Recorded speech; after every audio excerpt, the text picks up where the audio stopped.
हर इंसान कभी न कभी मार्शल मास्टर बनने का सपना देखता है। न्याय और वफादारी का पालन करना, हीरो बनकर दुनिया की सैर करना, यही उनका ख्वाब होता है।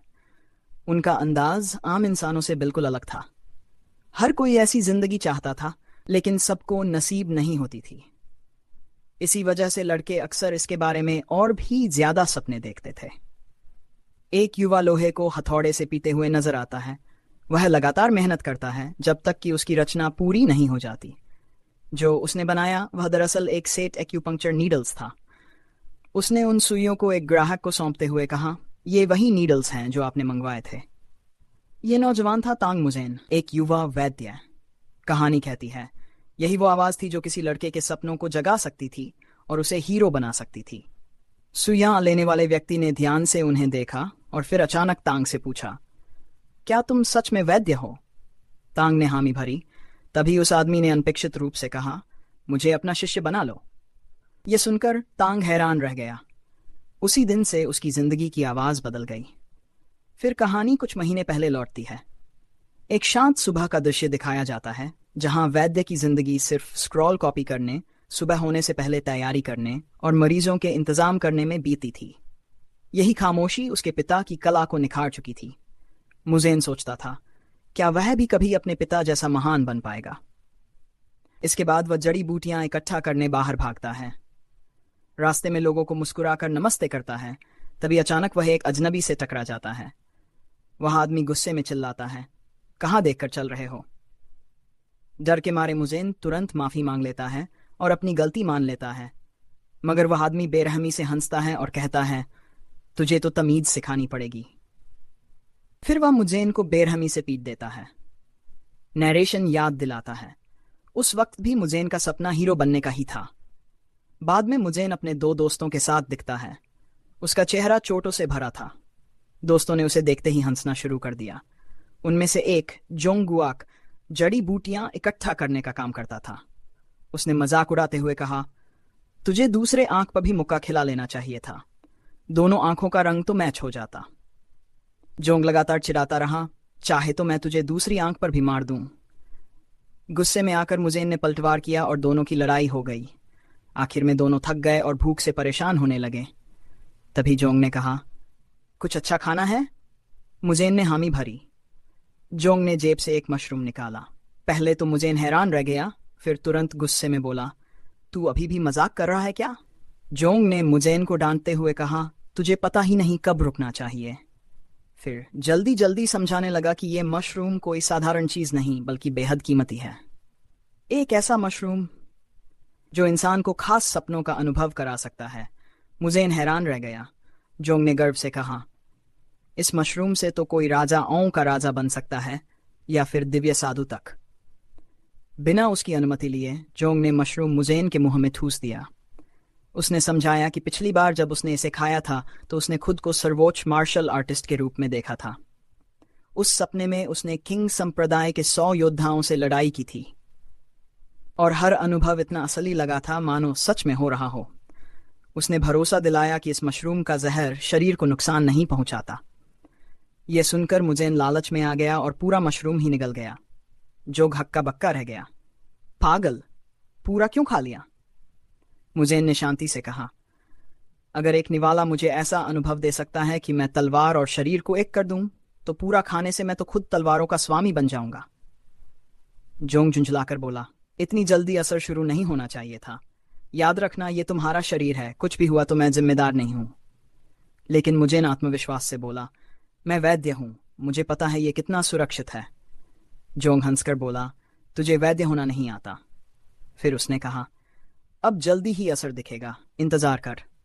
कुछ ही देर बाद मुजेन के मुंह से झाग निकलने लगा। वह बार बार बड़बड़ाने लगा, मैं वैद्य हूं, मैं वैद्य हूं। और तभी उसकी चेतना बदलने लगी। उसने महसूस किया जैसे चिंगारियां उसकी त्वचा पर तितलियों की तरह नाच रही हों। उसने खुद को कहते सुना, मैं तांग मुजेन हूं, जिसने पूरी जिंदगी लोहे को हथौड़े से गरा है। हर पहली चोट की चिंगारी मेरे लिए चमत्कार है। लेकिन तभी एक और आदमी लोहे को पीटते हुए नजर आया। वह अचानक उलझन में पड़ गया। क्या मैं तांग मुजेन हूं?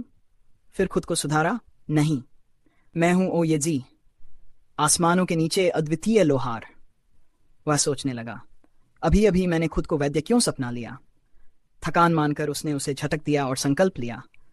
उसे यू के राजा ने 5 महान तलवारें गढ़ने का आदेश दिया था। उसने कसम खाई, मैं ओ ये जी अपने जीवन का सबसे बड़ा कार्य इन्हें समर्पित करता हूँ। उन 5 तलवारों के नाम प्रकट हुए, जीनलू, जुक, शनाया, युचोंग और चोनजुन। कहा गया कि ये 5 महान तलवारें, जो स्वर्ग और मानव की संयुक्त इच्छा से 20 वर्षों तक गढ़ी गई, मानवता के सपनों और स्वर्ग की इच्छा की पराकाष्ठा थीं। और फिर दृश्य स्वर्ग में बदल गया, जहां देवता अमरता का जश्न मना रहे थे।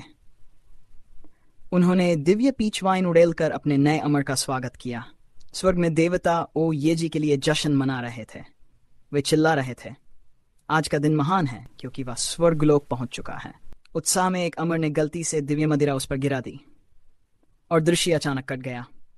अगला दृश्य, तांग मुजेन जमीन पर बेहोश पड़ा था। एक क्रोधित व्यक्ति गर्ज कर बोला, यही है चिंगदू का सबसे श्रेष्ठ वैद्य। मैंने गवर्नर की सिफारिश पर भरोसा किया और अब ये डोंगी मेरे सामने बेहोश पड़ा है। जो वैद्य सही तरीके से एक्यूपंक्चर भी न कर पाए, उसे तुरंत संन्यास लेना चाहिए। इतना कहकर वह गुस्से में वहां से चला गया। पीछे खड़ा जोंग मुंह बनाकर उसकी नकल करने लगा और बड़बड़ाया, ये अफसर भी ना सब घमंडी मूर्खी होते हैं। मुझे समझ ही नहीं पा रहा था कि उसके साथ हुआ क्या। जोंग ने समझाया, सूरज ढल चुका है, तू मशरूम खाकर लगातार बकवास करता रहा और अचानक क्लिनिक लौटने की जिद करने लगा। ये तो चमत्कार है कि हम बिना किसी मुसीबत के घर पहुंच गए। उसने चेतावनी दी, इस मशरूम का जिक्र किसी वैद्य से मत करना, और गुस्से में चला गया। मुजेन बेचैन हो उठा। उसकी यादें धुंधली थीं। वह सोचने लगा, क्या ये सब सच था या सिर्फ सपना। आखिरकार घर पहुंचकर उसने पिता से देर से आने की माफी मांगी। पिता ने उसे स्नेह से गले लगाया, लेकिन अब भी कांपते हुए मुजेन ने पूछा, वो आदमी कौन था जो गुस्से में यहां से चला गया। पिता ने बताया, वही सरकारी अधिकारी था। इसी दौरान मुजेन की नजर उन सुइयों पर पड़ी और अचानक उसके सिर में तेज दर्द उठा। दबाव इतना बढ़ गया कि सहना मुश्किल हो गया। उस दर्द की लहरों के बीच एक अजीब सी भावना जन्मी। क्या यह हताशा थी? पर किस लिए यह समझ ही नहीं आ रहा था। लाइचोंग ने बेटे को तड़पते देखा और चिंतित होकर पूछा, सिर दर्द कर रहा है? मुजेन ने खुद को संभालने की कोशिश की और झूठ कहा, नहीं, कुछ नहीं। लेकिन उस अधिकारी का ख्याल अब भी उसके मन को कचोट रहा था। उसने फिर पूछा, वो आदमी कौन था? पिता ने समझाया, वह गवर्नर का सैन्य परिचर था। उसने शिकायत की कि मेरी एक्यूपंक्चर की सुइयां बहुत मोटी हैं और दर्द देती हैं। मुजेन चौंक गया, लेकिन मैंने तो आज सुबह इन्हें खुद पर आजमाया था। तब पिता ने अपनी सुइयां दिखाईं और बोले, ये नई सुइयां 2 हफ्ते पहले खरीदी थीं क्योंकि पुरानी मुड़ गई थीं। जरा ध्यान से देख। मुजेन ने सुइयां उठाकर देखा। अचानक उसके भीतर बेचैनी की एक और लहर दौड़ी। उसे महसूस हुआ, इन सुइयों से कोई आवाज निकल रही है। एक आवाज जो सुबह नहीं थी। दबाव और बड़ा, दिमाग धुंधला होने लगा। पिता बार बार पूछ रहे थे, क्या हुआ? लेकिन मुजेन का शरीर कांपने लगा। सिरदर्द और सर्दी जैसे झटके से वह बेहाल हो गया। लाइचोंग ने नतीजा निकाला, तुम्हें जुकाम हो गया है। लेकिन मुजेन चीख पड़ा, नहीं, ये बहुत शोर कर रही हैं, बहुत ज्यादा। पिता ने उसे शांत करने के लिए दवा बनाने की बात कही, लेकिन मुजेन ने अचानक उनकी कलाई पकड़ ली और सुइयां छीन ली। उसकी आंखों में अब एक नई चमक थी, एक चिंगारी जैसी पहले कभी नहीं जली थी। उसने अपने दिल में घोषणा की, यही है वो ध्वनि जो नायकों को जगाती है, यही वही आवाज जो उसने उस दिन सुनी थी। अगले दृश्य में मुजेन बाजार से गुजरता दिखा। उसके हाथ में 2 सुइयां थीं, एक पुरानी और एक नई। चेहरे पर उलझन और खींच का बोझ साफ छलक रहा था। वह सोच रहा था, कल तक मैं ये तक नहीं पहचान पाता कि कौन सी चीज घटिया है, पर अब नजर पड़ते ही समझ जाता हूं और हर घटिया चीज मुझे चुभने लगती है। उसकी आंखों में गुस्सा और बेचैनी थी, मानो ये अजीब शक्ति उसके भीतर कुछ तोड़ रही हो। उस नई जागरूकता ने उसे भीतर तक बेचैन कर दिया, मानो हर चीज उसे काट रही हो, चैन छीन रही हो। थका हारा उसने अपनी नजर हाथ में थामी पुरानी सुई पर डाली। चेहरे पर अचानक एक अलग ही भाव उभरा। इस उथल पुथल के बीच बस उस सुई को देखते ही उसके मन को शांति मिली। वह सोचने लगा, ये सिचुआन का गर्व है, लोहार सुख की अद्वितीय कला का नतीजा। एक हल्की सी खुशी उसके दिल में उठी। उसने उस सुई को आदर से थामा, मानो किसी खजाने को छू रहा हो। लेकिन तुरंत ही एक सवाल ने उसकी नींद उड़ा दी। ये सब मुझे पता कैसे? अचानक मुझे ये जान आया कहाँ से। उसकी नज़र अब नई सुई पर गई और बेचैनी लौट आई। वह भी शायद लोहार सुख की बनी थी, लेकिन उसमें कुछ अलग था, कुछ ऐसा जिसने उसके मन में डर और शंका दोनों पैदा कर दी। दृश्य बदला। मुज़ेन एक तलवारों की दुकान में दाखिल हुआ। रोशनी में चमकती कतारों में सजी तलवारें उसकी आंखों को चकाचौंध कर रही थीं। हर एक की बनावट, हर धार की चमक उसे अपनी ओर खींच रही थी। उसकी झुंझलाहट पल भर में गायब हो गई। उत्साह ने जगह ले ली। वह विस्मय में डूबकर तलवारों को निहारने लगा। फिर उसकी नज़र एक तलवार पर अटक गई। जैसे ही उसने उसे हाथ में थामा, उसकी सारी बेचैनी गायब हो गई। मन में शांति और आश्चर्य भर गया। उसकी बनावट देखकर साफ था, यह भी लोहार सुख की ही कारीगरी थी, लेकिन इसमें सुख की कला का एक नया सूक्ष्म परिवर्तन झलक रहा था। मुझेन उसकी खूबसूरती पर मंत्रमुग्ध हो गया। बाजार के लोग अब अजीब नज़रों से उसकी ओर देखने लगे, क्योंकि मुझेन अचानक जुनून में तलवार पर टूट पड़ा था। वह उसे कसकर पकड़े खड़ा था, मानो कोई दिव्य वस्तु हाथ लग गई हो। तलवार को देखते हुए उसके मन में एक पुराना सपना उभरा, वही सपना जिसमें उसने ओ ये जी को देखा था। मुझेन ने सोचा, क्या वही सपना मुझे ये शक्ति दे गया? क्या अब मैं सच में लोहार सुख की कला को एक नज़र में पहचान सकता हूं? उसके मन में यह सवाल गूंज रहा था, क्या वह सपना सिर्फ सपना था, या फिर एक ऐसी हकीकत जिसने मुझे नई नज़र बख्शी? लेकिन ऐसे ख्याल उसे परेशान कर रहे थे, क्योंकि सपना तो सिर्फ सपना होना चाहिए था। सपने से लोहार की कला सीख लेना, ये कैसे मुमकिन हो सकता है? संदेह दूर करने के लिए मुझे ने ठान लिया। वह सीधा दुकान के भीतर चला गया। अब उसे असलियत खुद लोहार सुख से जाननी थी। अंदर पहुंचते ही एक भारी आवाज गूंजी।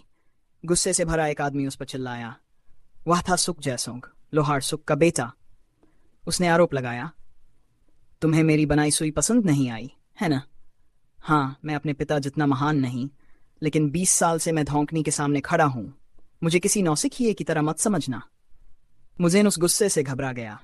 जल्दी से सफाई दी, नहीं, मैंने कभी तुम्हारी कला पर शक नहीं किया। लेकिन मन ही मन उसे सच्चाई समझ आ गई। महान लोहार सुख अब सेवानिवृत्त हो चुका था और पीछे बस कुछ अनमोल रचनाएं छोड़ गया था। वह नई सुई दरअसल जैसोंग की ही बनाई हुई थी। फिर भी जैसोंग का गुस्सा कम न हुआ। उसने झुझलाकर कबूल किया, अपने पिता का नाम ढोना ही सबसे बड़ा बोझ है। अब तो लोग मेरी बनाई चीजों का मजाक तक उड़ाने लगे हैं।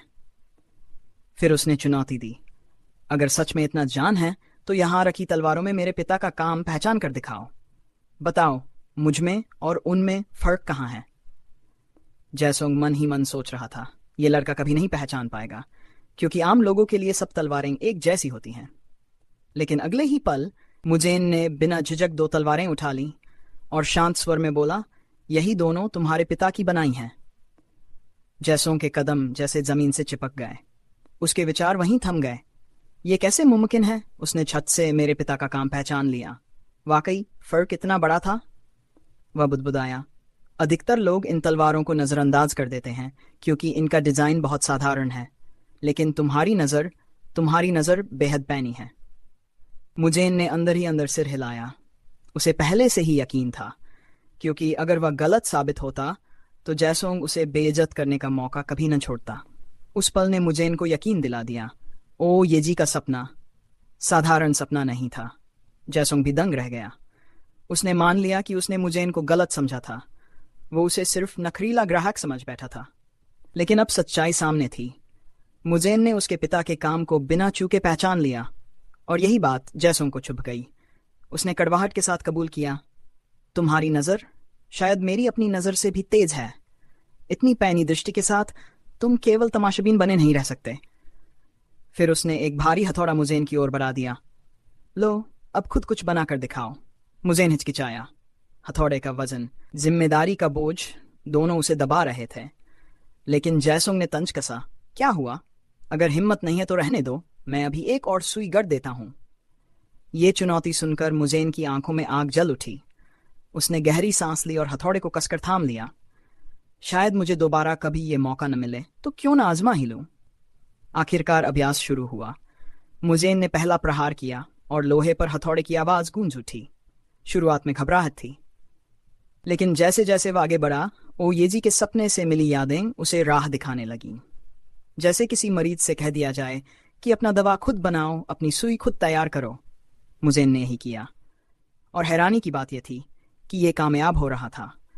हर चोट और हर प्रहार में धार आने लगी। उसके वार सधे हुए थे, लयबद्ध थे, मानो वह जन्मजात लोहार हो। जयसुंग स्तब्ध होकर देखता रह गया। वह सोच रहा था कि मुजेन की बेरंगी कोशिश पर वह ठहाके लगाएगा, लेकिन यहां तो नजारा ही कुछ और था। हथौड़े की हर गूंज मानो कोई सुर छेड़ रही हो, टन जैसे कोई मधुर संगीत बज रहा हो।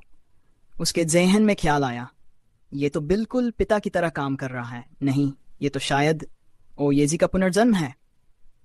ये सिर्फ हुनर नहीं था, ये उससे कहीं बड़ा था। जयसुंग का दिल जोरों से धड़कने लगा। वह चाहता था कि यह सिलसिला चलता रहे। वह देखना चाहता था गर्म धातु का डलना, तलवार का टेम्परिंग, धार की धार, हथिये की बनावट और अंत में म्यान तक का निर्माण। उसकी आंखों के सामने जैसे एक हथियार जम ले रहा था। और तभी मुजेन ने हथौड़ा रख दिया। काम पूरा हो चुका था।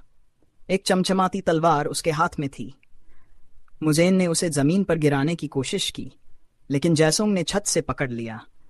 उसकी आंखों में अचंभा और आदर था, लेकिन मुजेन ने शांति से कहा, इसे पिघला दो। जयसुंग अब भी स्तब्ध खड़ा था। मुजेन के हर हथौड़े की चोट ने उसे जैसे बांध लिया था। लेकिन तभी मुजेन की आवाज फिर गूंजी, पहले से भी ज्यादा दृढ़ संकल्प के साथ। अब हाथ गर्म हो चुके हैं, समय आ गया है असली सुई बनाने का। जयसुंग की आंखें उत्साह से चमक उठीं। वह पूरी तरह ध्यानमग्न होकर देखने लगा। उसकी नजरें इतनी गहरी थी कि मुजेन थोड़ा असहज हो उठा। फिर भी उसने एकाग्र होकर काम जारी रखा। धातु की चमक, हथौड़े की धुन और अंत में एक बारीक, तेज और उत्तम सुई उसके हाथ में तैयार थी। दृश्य बदलता है।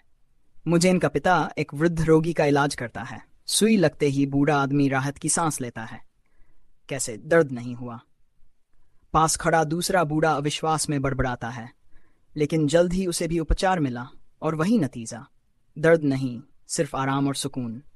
नई सुई ने इलाज को कहीं ज्यादा असरदार बना दिया था, और धीरे धीरे ये बात पूरे इलाके में फैल गई। भीड़ उमड़ने लगी। रोगियों की लाइनें दिन ब दिन लंबी होती गईं। थके हारे मुसाफिर भी दूर दराज से आते, सिर्फ तांग परिवार की चिकित्सा पाने के लिए।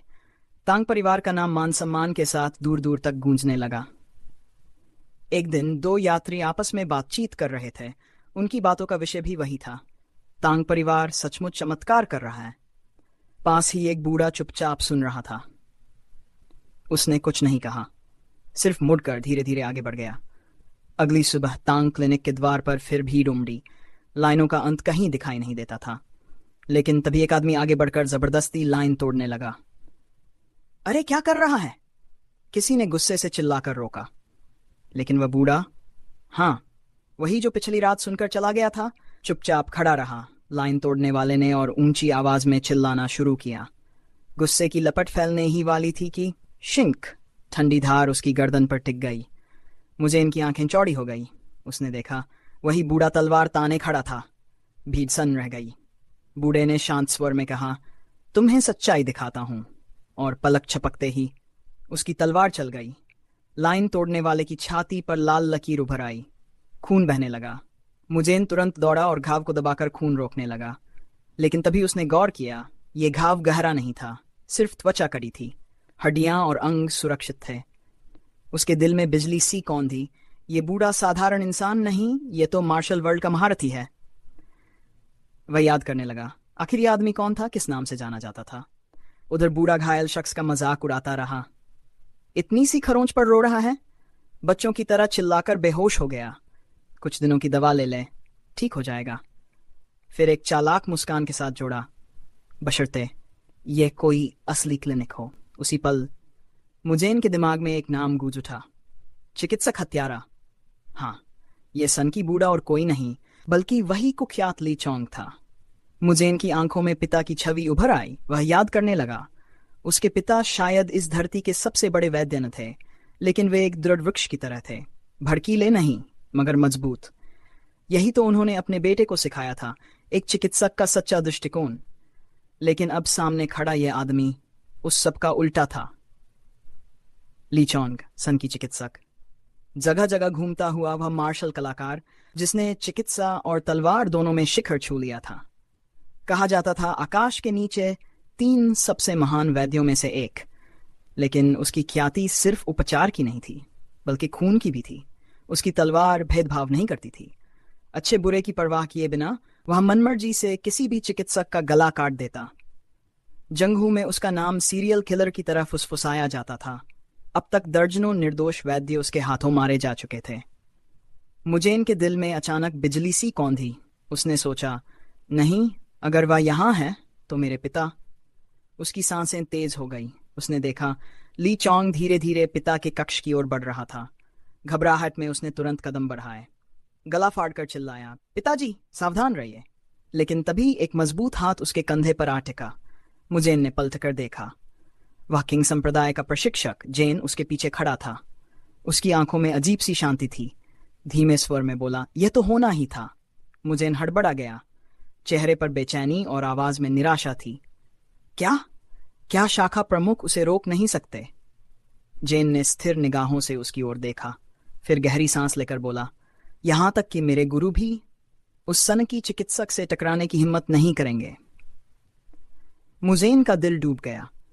उसने विरोध किया, आवाज कांप रही थी, लेकिन वह तो अपराधी है, हत्यारा है।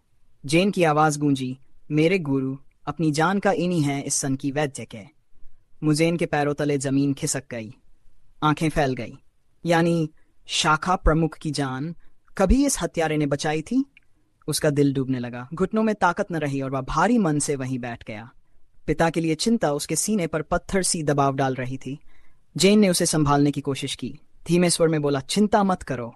अजीब है यह आदमी, पर दुष्ट नहीं। तभी चर्र कक्ष का दरवाजा खुला। ली चोंग अंदर दाखिल हुआ। मुजेन और जेन की सांसें थम गई, लेकिन मुजेन की नजर तुरंत उसकी पोशाक पर गई। न एक बूंद खून, न कोई दाग। उसके दिल का बोझ अचानक हल्का हो गया। पिताजी सुरक्षित हैं। ली चोंग बिना किसी तनाव के आगे बढ़ा। उसने सहजता से मुजेन के कंधे पर हाथ रखा और मुस्कुराकर बोला, तुम्हारे पिता से दिलचस्प बात हुई। उन्होंने बताया कि आसपास कोई कुशल लोहार है। बताओ कहाँ मिलेगा? मुजेन का गला सूख गया। उसने धीरे से सिर हिलाया। जी, मुझे पता है। ली चोंग की आंखें चमकीं। वह झुका और तलवार की नोक मुजेन की पीठ पर रख दी। एक ठंडी सिहरन रीढ़ में दौड़ गई। जो भी हिम्मत बची थी वह तलवार की नोक ने छीन ली। वह हल्के से हंसा, जल्दी चलो, मेरा वक्त कीमती है। मुजेन ने मजबूरी में कदम बढ़ाए। उसकी चाल भारी थी, पर पीठ पर तलवार की ठंडक ने उसे आगे धकेला। आखिरकार वे जॉन के पास पहुंचे। ली चोंग ने लड़के को देखा और ठिठक गया, तो यही है वह लोहार? जब उसने सुना कि हथियार उसी लड़के ने गड़ा है, वह ठहाका मारकर हंस पड़ा। हाँ, अद्भुत। सिचुआन सचमुच अजीब जगह है, जहां वैद्य का बेटा हथौड़ा चला रहा है। जॉन्ग थोड़ा झुककर मुजेन से फुसफुसाया, ये बूढ़ा आखिर है कौन? मुजेन ने धीमी आवाज में जवाब दिया, सावधान रहो, ये एक मार्शल आर्टिस्ट है। ली चोंग अब भी हंस रहा था। किसने गड़ा, इससे क्या फर्क पड़ता है? बहुत समय हो गया यहाँ से। उसकी आंखें अचानक ठहरी। तुम्हारा नाम क्या है? टांग। मुजेन। अच्छा मुजेन। वह तलवार को सहजता से रखकर बोला, 30 एक्यूपंक्चर सुइयां गरो मेरे लिए। उसने मेज पर ठक से सोने की डली फेंकी। सोने की चमक कमरे में फैल गई। मुजेन और जॉन दोनों के चेहरे पर हैरानी की छाप थी। मुजेन ने गहरी सांस ली और संयम से झुककर बोला, आदेश का पालन होगा। आप कुछ खा पी लीजिए, सूरज डूबने से पहले सुइयां तैयार होंगी। ली चोंग की मुस्कान जम गई। उसने धीमी पर ठंडी आवाज में कहा, क्या कहा? आज ही? वह आगे झुका। तुम्हें पता है, इन जैसे औजार बनाने में प्रसिद्ध लोहार भी महीनों लगा देते हैं, और तुम एक वैद्य का बेटा आज ही पूरा करने की बात करता है। उसकी आंखों में तलवार सी चमक कौंधी। लोभ तुम्हें गलती करने पर मजबूर न करे, वरना कीमत भारी होगी। लेकिन मुजेन अडिग खड़ा रहा। मैं तुरंत काम शुरू करता हूँ। आप जो सुइयां पाएंगे वे मेरे पिता के काम से भी बेहतर होंगी, ताजा भट्टी से निकली हुई, बेदाग। उसकी आवाज में ऐसी दृढ़ता थी कि जॉन्ग ने तुरंत कहा, वह सच कह रहा है महाराज, मुजेन ये कर सकता है। ली चोंग पीछे हटकर बैठ गया। उसकी तलवार की झलक मात्र से मुजेन का दिल कांप उठा। एक पल को वह भूल ही गया था, ये व्यक्ति हंसते हुए भी मौत का प्रतीक है। ली चोंग हल्की हंसी के साथ बोला, ठीक है, पर याद रखना, अपनी बात से मुकरना मत। मुजेन ने गहरी सांस खींची। मैं कसम खाता हूं, वचन पूरा होगा। और फिर वह भट्टी की ओर बढ़ गया। लोहे की गंध, धुएं की कड़वाहट और तपिश उसके चेहरे से टकराई। हथौड़े की पहली ठग गूंजी। मुझे इनका मन भीतर झांकने लगा। सुई सिर्फ धातु नहीं होती, यह रक्त की नली तक पहुंचे तो भी न टूटे, इतनी महीन हो कि दर्द दे पर जहर न बने। मेरे पिता ने जो सिखाया आज उसकी असली परीक्षा है। भट्ठी की लपटें भड़क रही थीं। हथौड़े की हर ठक ठक धड़कन सी गूंजती थी। लोहे को बार बार पिघलाकर पतली तारें खींची गईं। हर टुकड़े को जांचते समय मुझेन की आंखें बाज की तरह तेज थीं। नर्म या भंगुर धातु को वह बिना हिचक फेंक देता। घंटों तक वही क्रम चलता रहा, तार पीसना, धार बनाना, इतना महीन कि वह त्वचा चीर दे पर इतना मजबूत कि हड्डी छूकर भी न टूटे। ये सुइयां भाग्य का नहीं, कला और धैर्य का चमत्कार थीं। यही कारण था कि वैद्य तांग की सुइयां आज भी लोगों की जान बचाती थीं। एक और बैठा ली चौंग सब कुछ देख रहा था। उसकी आंखों में उत्सुकता चमक रही थी। ये लड़का सचमुच गर रहा है। उसके चेहरे पर वर्षों बाद प्रशंसा की झलक आई। आखिरकार जब सूरज डूबने को हुआ, मुझे ने 30 सुइयां झुककर दोनों हाथों से पेश की। हर सुई धूप में चमक रही थी, इतनी महीन, इतनी घातक, मानो हवा को भी चीर दें। लीचोंग ने सुइयां उठाई, पल भर चुप रहा, फिर थक से मेज पर एक और सोने की डली रख दी। शानदार, वह मुस्कुराया। मुझे चौकन्ना हुआ। लीचोंग ने आंखों में चमक भरकर कहा, क्या तुम मेरे शिष्य बनोगे? कमरे में सन्नाटा छा गया। जॉन की संस्था का दिल तेज धड़कने लगा। मैं, उसने हकलाते हुए कहा, पर क्यों? मैं तो बस एक वैद्य का बेटा हूं। लीचोंग आगे झुका। क्योंकि तुम्हें इस छोटे कस्बे में बंधकर नहीं रहना चाहिए। सिर्फ औषधि बांधने और रोगियों की नब्ज देखने के लिए पैदा नहीं हुए हो तुम। क्या तुम्हें यह विचार लुभाता नहीं? मुझे इनके होंठ सूख गए। वह सचमुच चाहता था, पर क्लिनिक, पिता और अभी अभी शुरू हुई लोहारगिरी। उसने कांपती आवाज में कहा, मुझे संदेह है, आपसे मैं क्या सीख सकता हूं? लीचोंग हंस पड़ा। 2 बातें जिनसे जीवन और मृत्यु पर अधिकार पाया जाता है। अचानक उसने एक सुई उठाई। सबने देखा, लेकिन कब उसने उसे चलाया कोई जान ही न पाया। पीछे रखा पत्थर एकदम सधा हुआ आकार बनकर जमीन पर गिरा। साथ ही जॉन्ग ने कंधा पकड़ा। वहां एक और सुई चुभी हुई थी। न दर्द न चोट, पर असर इतना महीन कि डर बैठ गया। कमरा निशब्द था। फिर लीचोंग ने कहा, ये हैं 2 विद्या, मार्शल आर्ट्स और चिकित्सा शास्त्र। इनसे मैं तुम्हें करूंगा। मुझे इनका दिल तेजी से धड़क रहा था। उसकी आंखों के सामने एक नया संसार खुल रहा था। दुनिया का एक शिखर योद्धा और आकाश के 3 महान वैद्यों में से एक उसे अपना शिष्य बनाना चाहता था। यह अवसर साधारण नहीं था। मार्शल आर्ट्स और औषधि विद्या दोनों साथ में सीखने का प्रस्ताव। यहां तक कि प्रसिद्ध चिंगचिंग संप्रदाय भी उसके पारिवारिक चिकित्सालय को तुच्छ न समझेगा। फिर भी मुजेन का मन असमंजस से भरा था। उसने साहस जुटाकर पूछा, मुझे ही क्यों चुना गया? मेरे भीतर ऐसा क्या है? लीचोंग की आंखें संकरी हो गईं। फिर हल्की मुस्कान के साथ बोला, क्योंकि एक तेज और कुशल लोहार का साथ यात्राओं में सुविधाजनक होता है। मुजेन ने भौहें सिकोड़ लीं। केवल यही कारण है। हाँ, और बदले में तुझे मिलेगा मार्शल और चिकित्सा का ज्ञान। मुजेन ने ठंडी सांस छोड़ी। यह तो शिष्यता से अधिक किसी अनुबंध जैसा लगता है। लीचोंग जोर से हंसा। तो अनुबंध ही सही, नाम से क्या बदलता है? अचानक उसने प्रश्न दागा। तो बताओ, यदि किसी रोगी की चीज दुर्बल हो, अंग शीतल हो और शरीर कांप रहा हो, तो उसका उपचार कैसे करोगे? मुजेन बिना झिझक बोला, पहले द्रव असंतुलन को सुधारा जाएगा। पोरिया और मुलेठी की जड़ से बनी औषधि दी जाएगी। क्षण भर के मौन के बाद लीचोंग की आंखों में चमक दौड़ गई। सही उत्तर। मुजेन चौंक उठा। उत्तर? यह क्या परीक्षा थी? लीचोंग ने गंभीर स्वर में कहा, यदि तू शांगू और नानजिंग के सूत्र याद रखता है तो मार्शल आर्ट्स भी सीख सकता है। मुजेन विस्मित हुआ। इन ग्रंथों का मार्शल आर्ट्स से क्या लेना देना? लीचोंग की हंसी कड़वी थी। मूर्ख ही सोचते हैं कि शक्ति ही सब कुछ है। समझ और बोध के बिना भले कोई कितना भी ज्ञान पाले, वह जीवन भर द्वितीय या तृतीय श्रेणी का योद्धा ही रहेगा। मुजेन ने धीरे धीरे उन शब्दों को दोहराया, अनिश्चित। लीचोंग ने सुई घुमाते हुए कहा, ऐसे मूर्ख कभी नहीं जान पाएंगे कि एक एक्यूपंक्चर सुई कितनी श्रेष्ठ है। साहस जुटाकर मुजेन ने पूछा, क्या आप मानते हैं मैं प्रथम श्रेणी का योद्धा बन सकता हूं? वह सन की वैद्य क्षण भर चुप रहा।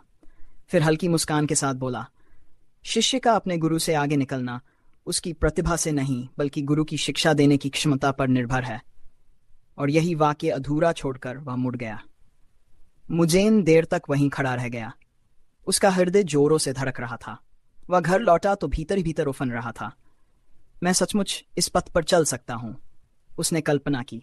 शिखर क्षेत्र का योद्धा बनना, महान वैद्य के जान को पाना।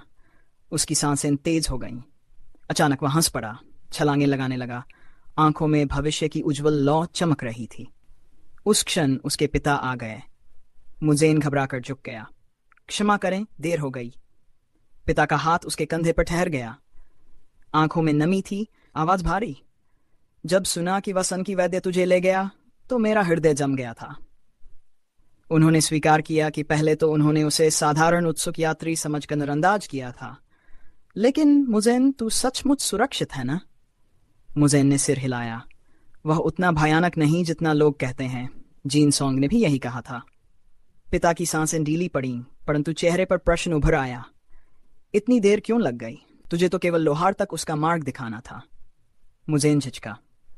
फिर धीमे स्वर में सब बताया। उन्होंने शिष्य बनाने का प्रस्ताव रखा है। कल रात तक मुझे उत्तर देना होगा। वह हंसा भी, मानो ये विचित्रता ऐसे व्यक्ति के लिए स्वाभाविक हो। पर पिता वहीं थम गए। शब्द उनके होंठों तक आए पर बाहर न निकले। फिर अचानक वे भीतर दौड़े और लौटे। हाथ में चांदी की थैली थी।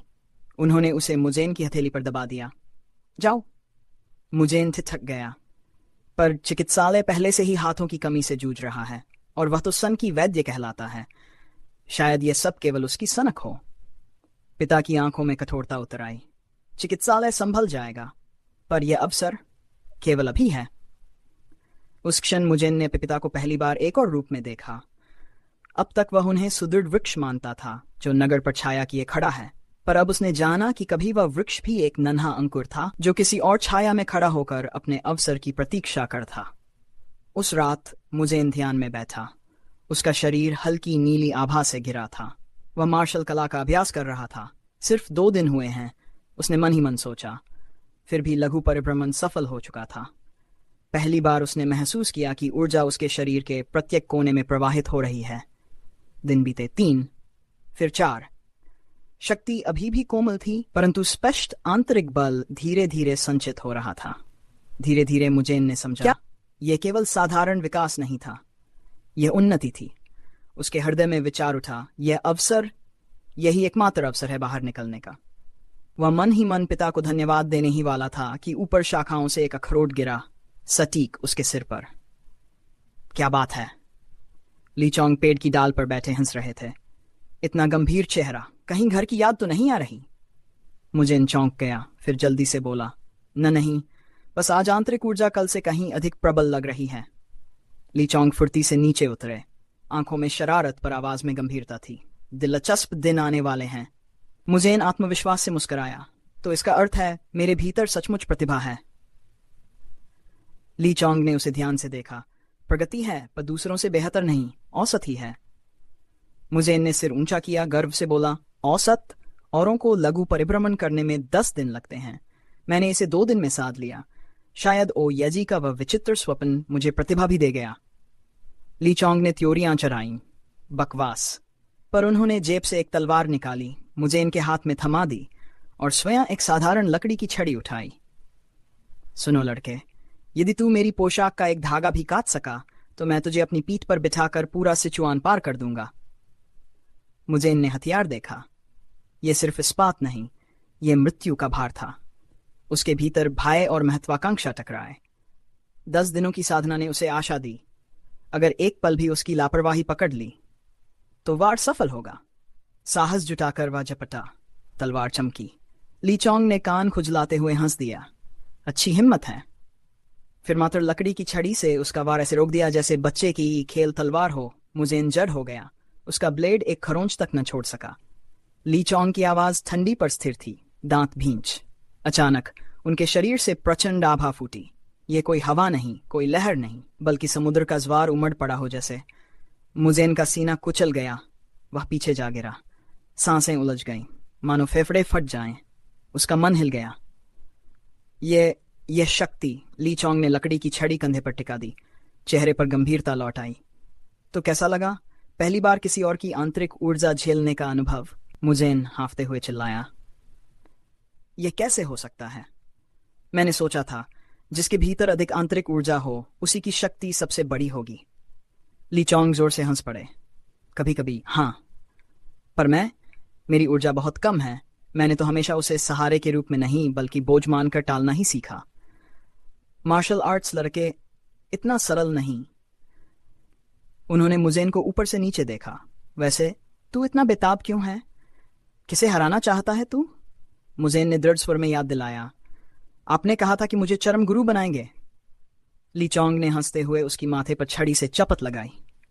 मूर्ख, सिर्फ ऊर्जा जमा करने से अगर ताकत मिलती तो इतनी देर से साधना शुरू करने वाले कभी भी चरम तक पहुंच ही नहीं सकते। पर याद रख, महारत के रास्ते अनेक हैं, कमजोर ऊर्जा से भी, बिना दिखावटी चालों के भी। उनकी आवाज और गंभीर हो गई।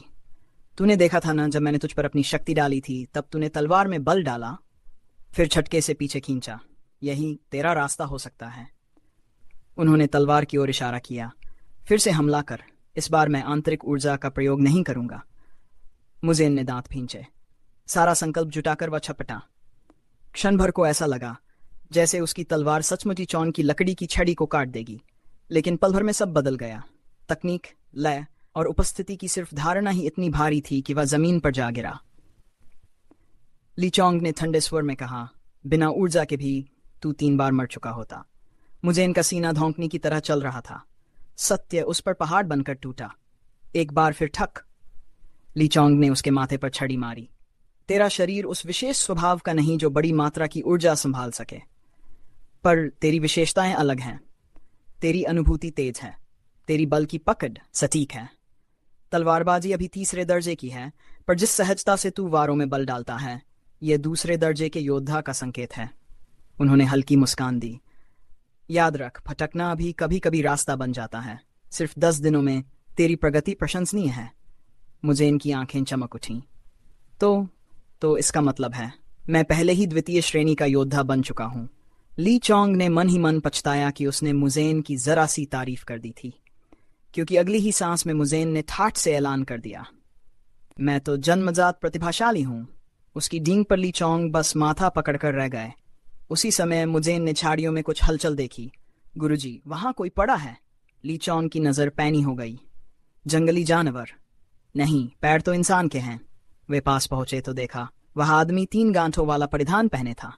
ली चोंग गंभीर हो उठे। यह तो पहाड़ी शाखा गुरु की पोशाक है। मुजेन की आंखें चमक पड़ी।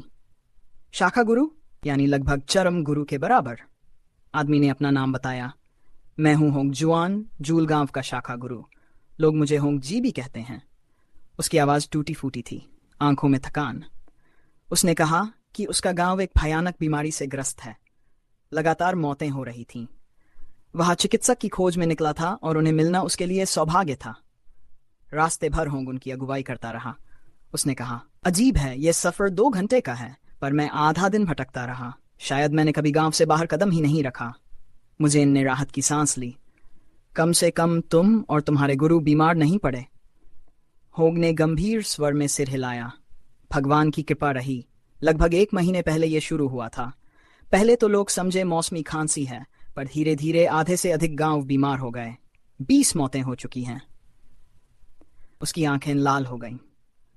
कई भाग निकले। मैं अपने लोगों को छोड़कर नहीं गया। अपने गुरु के साथ रोगियों की सेवा करता रहा। फिर औषधियां खत्म हो गईं। गुरुजी पहाड़ से जड़ी बूटियां लाने निकले। उन्होंने कहा था जल्दी लौटेंगे, पर अब तक नहीं आए।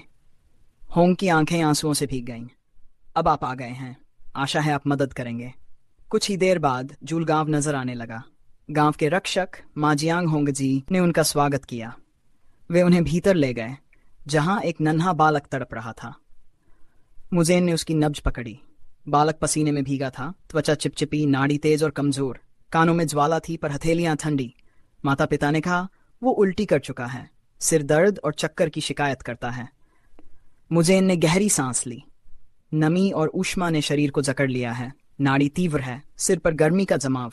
यह महामारी का लक्षण है। ली चोंग ने ठंडी आवाज में दबाव डाला, स्पष्ट निदान बताओ और उपचार भी। मुजेन ने सोचा। गर्मी जहर की तरह है पर खट्टी दुर्गंध नहीं है। अगर अभी इलाज न हुआ तो गर्मी सिर तक चढ़कर अंधापन या मूर्खता तक ला सकती है। सुई लगानी होगी लिंशी, मुआंग, जांगिंग, चुंग, लिंग और नाउंग बिंदुओं पर, और दवाएं मंडोंग, ग्वाला बीज, जेगिंग और बा, रोग की प्रगति के अनुसार। ली चोंग ने गर्व से मुस्कुराकर सिर हिलाया। शबाश, अंदरूनी ग्रंथ की पढ़ाई तूने अच्छी की है। अब सुई लगाना शुरू कर। मुजेन ने कांपते हाथों से सुइयां निकाली। उसके माथे पर पसीना था। लेची बिंदु कहाँ था? क्या मैं पहली ही बार में सही कर पाऊंगा? उसके संकोच को देखकर ली चोंग ने अपनी हथेली बढ़ाई। उनकी हथेली से निकली ऊर्जा धीरे धीरे मुजेन की हथेलियों तक पहुंची। शांत, स्थिर, मार्गदर्शक। मुजेन, ली चोंग ने गंभीर स्वर में कहा, मैंने तुझे ऊर्जा संचार सिर्फ युद्ध के लिए नहीं सिखाया था। यह तेरे चिकित्सक बनने के मार्ग का भी हिस्सा था। तेरे जैसी तीव्र संवेदना और नियंत्रण किसी चिकित्सक के लिए एक वरदान से कम नहीं। मुजेन हक्का बक्का रह गया। जैसे ही उसने आंखें बंद की, दुनिया बदल गई। उसे ऐसा लगा मानो वह किसी साफ नदी में झांक रहा हो, जहां कंकड़ पत्थर तक स्पष्ट दिखाई देते हों। उस पारदर्शी प्रवाह के बीच उसने देखा एक गहरी घिनौनी लहर, एक दुष्ट ऊर्जा जो बालक के शरीर के भीतर सर रही थी। मुजेन की आंखें फैल गईं। गुरुजी, यह तो। ली चोंग ने सिर हिलाया। हाँ, तू सही देख रहा। अब सुई लगा, देखते हैं प्रतिक्रिया कैसी होती है। गहरी सांस लेकर मुजेन ने सुइयां चुभोईं। उसने अपनी ऊर्जा सावधानी से प्रवाहित की, धीरे धीरे, जैसे कोई हल्की रोशनी अंधकार को काट रही हो। क्षण भर बाद बालक शरीर में मरोड़ उठी, परंतु तुरंत ही वह दुष्ट ऊर्जा हवा में धुएं सी घुलकर पूरी तरह से गायब हो गई। गांव वाले दंग रह गए। चमत्कार है, सचमुच एक दिव्य वैद्य है। मुजेन का चेहरा पहली बार गर्व से दमक रहा था। ली चोंग की आंखों में भी संतोष की चमक थी। उन्होंने मुस्कुराकर कहा, आज तूने सचमुच सीखने का असली अर्थ समझा। तेरे तमाम चेहरों में आज का यह चेहरा, एक चिकित्सक का गर्व और संतोष भरा चेहरा, सबसे सुंदर है। मुजेन का दिल भर आया। वह सचमुच वैद्य बन चुका था। पर तभी गांव की राहत के बीच एक छाया चुपचाप छत पर प्रकट हुई। एक रहस्यमयी आकृति निर्विकार भाव से उन्हें देख रही थी। अगले दृश्य में ली चोंग और मुजेन गांव के रक्षक के साथ टहल रहे थे। मुजेन के विचार भटक रहे थे। उसे स्मरण आया डॉक्टर यॉम का किस्सा। महामारी के समय उसने अपनी सारी जमा पूंजी गांव वालों के इलाज में झोंक दी थी। मुजेन के होंठों पर हल्की मुस्कान आई। शायद असली शक्ति यही है, दूसरों को बचाने की शक्ति। यात्रा यूं ही चलती रही। मुजेन के मन में वही विचार गूंजता रहा, किसी के बलिदान पर ही तो वर्तमान की राहें टिकती हैं। साथ चल रहा व्यक्ति धीरे धीरे बोलने लगा। डॉलिए, यॉम हमेशा कहते थे कि इस महामारी को केवल दुर्लभ और महंगे जड़ी बूटों से ही दबाया जा सकता है। जब कोई उपाय नहीं बचा तो उन्होंने अपनी सारी जमा पूंजी उठाकर जड़ी बूटी वाले को सौंप दी। मुजेन चुपचाप सुनता रहा। उसकी आंखों में आदर झलक रहा था। वह सचमुच एक अच्छे इंसान रहे होंगे। उस व्यक्ति ने सिर हिलाया। हाँ, उनके त्याग से पूरा गांव भावुक हो गया था। सबने मिलकर पैसा जोड़ा ताकि जड़ी बूटी वाला जब आए, यॉम के पास पर्याप्त धन हो। पर पहाड़ी गांव में वैद्य कहाँ रोज आते हैं। आखिर उन्होंने खुद ही पर्वतों में उतरकर औषधियां तलाशनी शुरू कर दी। उसकी आवाज भारी हो गई। मैंने अक्सर जनेई को आलसी कहकर ताना मारा था, पर सच कहूं, अगर जस्टिन आपको यहां न लाता तो मेरा बेटा शायद अब जिंदा न होता। कुछ देर वह चुप रहा, फिर सिर झुकाकर बोला, माफ कीजिए, मैं अपने बेटे की बीमारी के कारण बहुत बकवास करने लगता हूं। आइए, मेरे घर चलिए। भले खाली है, पर आप आराम कर सकते हैं। वे भीतर पहुंचे। कमरे में सन्नाटा पसरा था। फर्श पर एक गुड़िया पड़ी थी। ली चोंग झुके उसे उठाया और धीरे से मेज पर रख दिया, जैसे किसी स्मृति को सम्मान दिया जाता हो। मुजेन ने उन्हें देखा और सोचा, डॉ यॉम सचमुच एक अच्छे इंसान थे। ली चोंग ने हल्की मुस्कान के साथ कहा, चिंता मत कर, जल्द ही उनसे भेंट होगी। पर मुजेन के मन में प्रश्न उमड़ने लगे। ऐसा दयालु गांव, ऐसे समर्पित वैद्य, इतनी उदार जनता, फिर भी यह महामारी क्यों? उसकी भौहें सिकुड़ गईं। गुरुजी, यह रोग आखिर है क्या? सिर्फ सामान्य महामारी या फिर कुछ और? ली चोंग का चेहरा गंभीर हो गया। उन्होंने धीरे से कहा, यह रोग साधारण नहीं। अगर केवल मौसम या भोजन का असर होता तो इतने लोग एक साथ न गिरते। कहीं न कहीं इसमें कोई अनदेखा हाथ है। कमरे का वातावरण भारी हो गया। गुड़िया की कांच जैसी आंखें मानो उनकी ओर घूर रही थीं। बाहर हवा ने खिड़की को हल्का सा हिलाया और उस क्षण मुजेन की रीढ़ में अजीब सी ठंडक दौड़ गई। मुजेन स्तब्ध रह गया। उसके सामने जो व्यक्ति खड़ा था, 3 महान वैद्यों में से एक, वह भी कभी असहाय खड़ा रहा था। ली चोंग की आवाज भारी थी, पर शब्दों में एक अजीब शांति थी। जब सब समाप्त हो गया, मैं घर छोड़कर निकल पड़ा, बस यूं ही, बिना दिशा, बिना सोच। उनकी आंखें अतीत की ओर मुड़ गईं। 10 दिन बाद मैं एक छोटे से गांव में पहुंचा। हालांकि सफर इतना लंबा नहीं था, पर लगता है शायद मैं रास्ता जानबूझकर भटक रहा था। वहां एक देहाती वैद्य मिला। चेहरे पर भरोसा जगाने वाली कोई बात नहीं थी।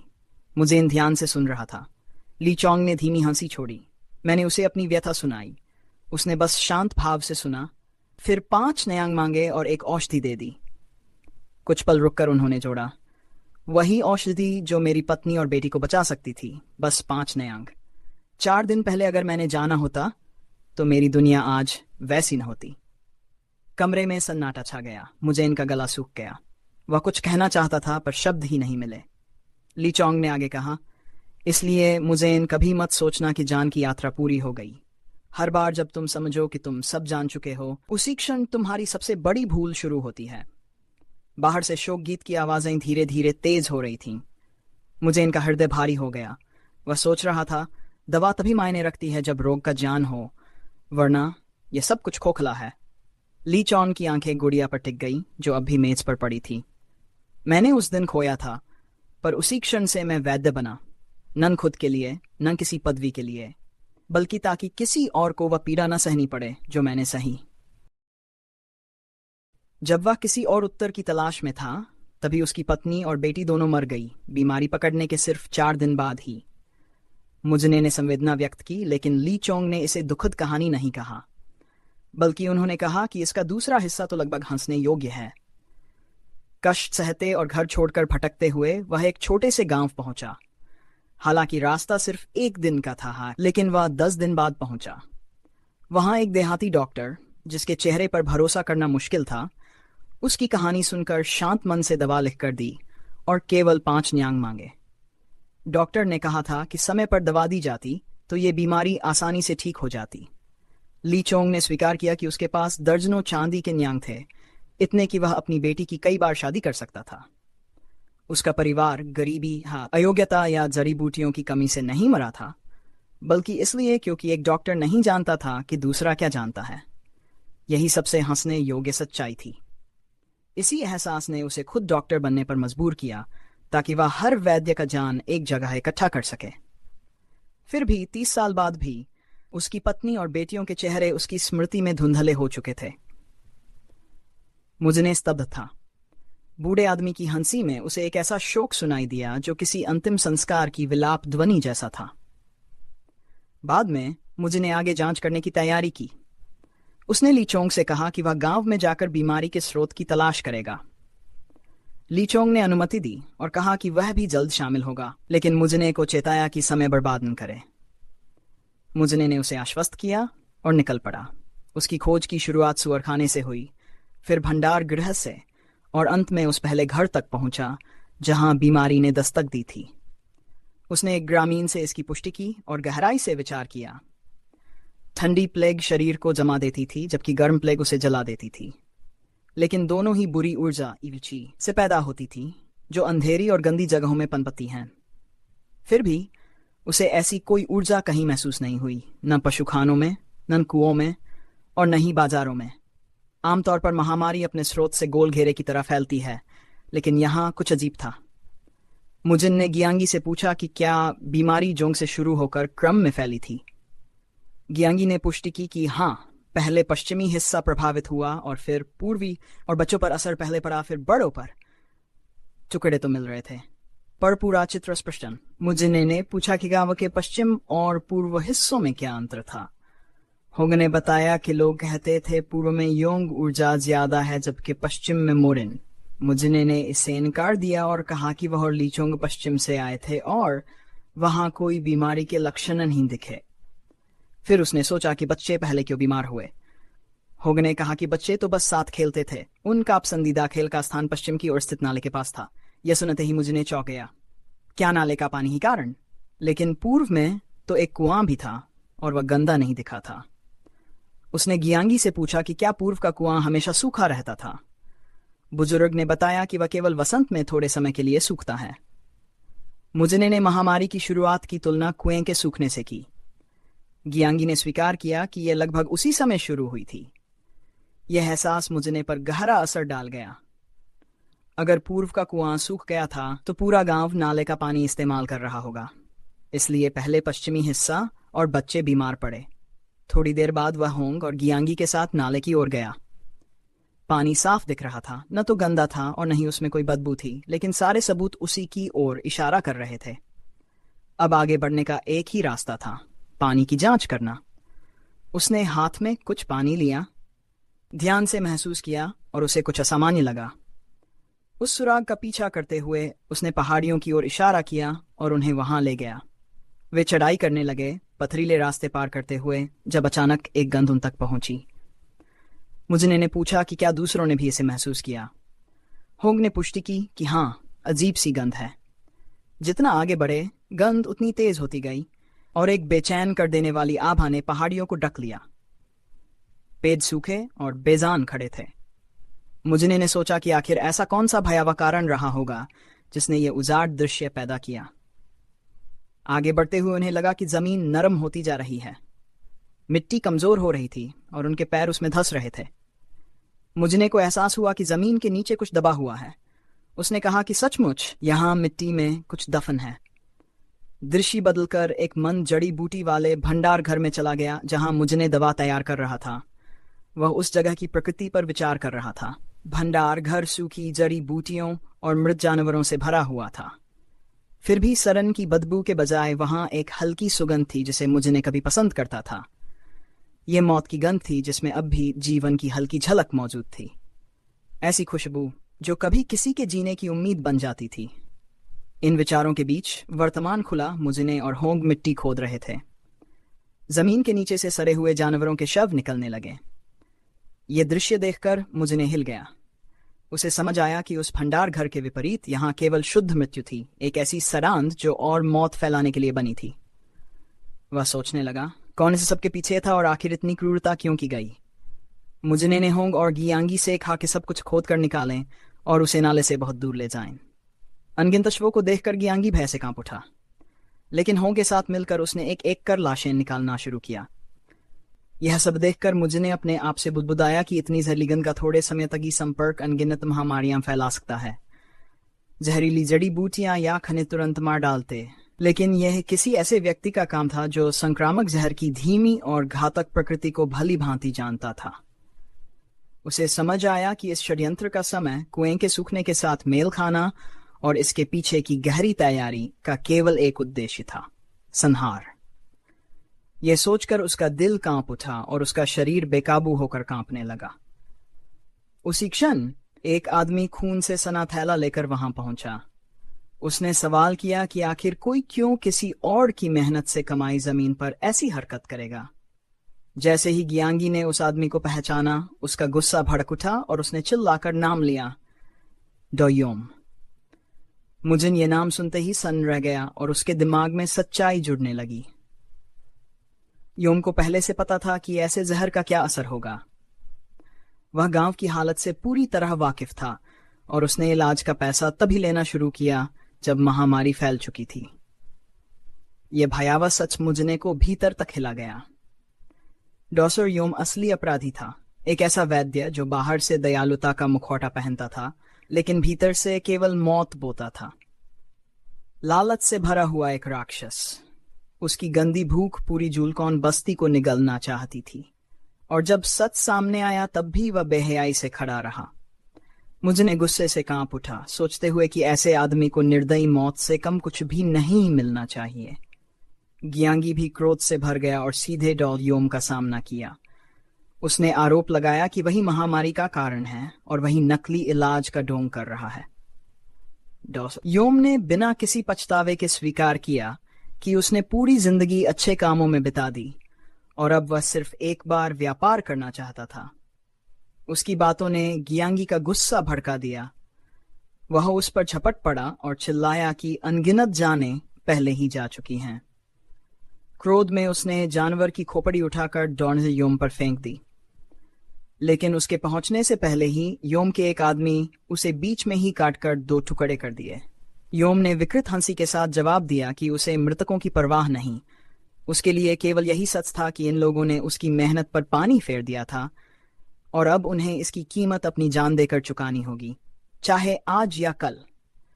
उसने दावा किया कि वह हमेशा से सबको गड्ढे में फेंकने की योजना बना चुका था, बस उनका समय थोड़ा पहले आ गया। उसके शब्दों में जहर टपक रहा था जब उसने उनकी मौत की मांग की। होंग, मुजिन और गियांगी उसकी क्रूरता देखकर गुस्से और अविश्वास से कांप उठे। गियांगी गर्ज उठा, हाथ में एक बड़ा डंडा पकड़कर बोला, मैं हूं भिखारी संप्रदाय का संरक्षक मांगी होंगियान। उसकी उग्र गर्जना सुनकर योम जोर से हंस पड़ा, लेकिन उसके आदमी उतने शांत नहीं रहे। वे घबराए और तुरंत अपने स्वामी से सवाल करने लगे। उन्होंने पूछा कि जब सामने एक भिखारी संप्रदाय का संरक्षक खड़ा है तो उसने क्यों कहा था कि यहाँ केवल कमजोर लोग हैं। योम अब विचलित हो चुका था।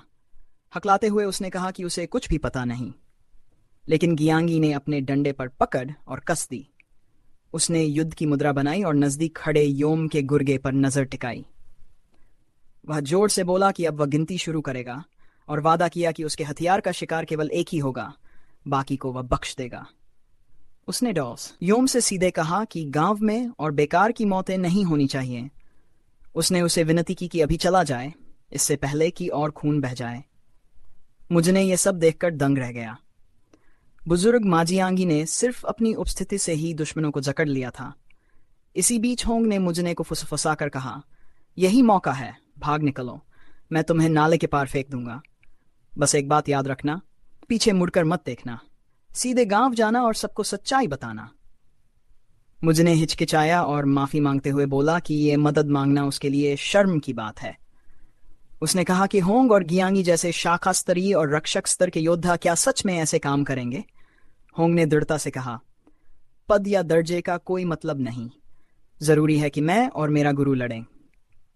योम उनकी दृढ़ता देखकर व्यंग्यात्मक हंसी हंसा। उसने उन्हें ताना दिया कि वे तो बस 2 भिखारी और एक वैद्य हैं। उसने पूछा, क्या सच में तुम अकेले पूरे गांव से लड़ोगे? मुझने की आवाज कांप रही थी, फिर भी उसने ऐलान किया कि वे लड़ते लड़ते मरेंगे। लेकिन भीतर ही भीतर वह सोच रहा था कि आखिर ये कमजोर भिखारी इतनी दूर तक क्यों जा रहे हैं।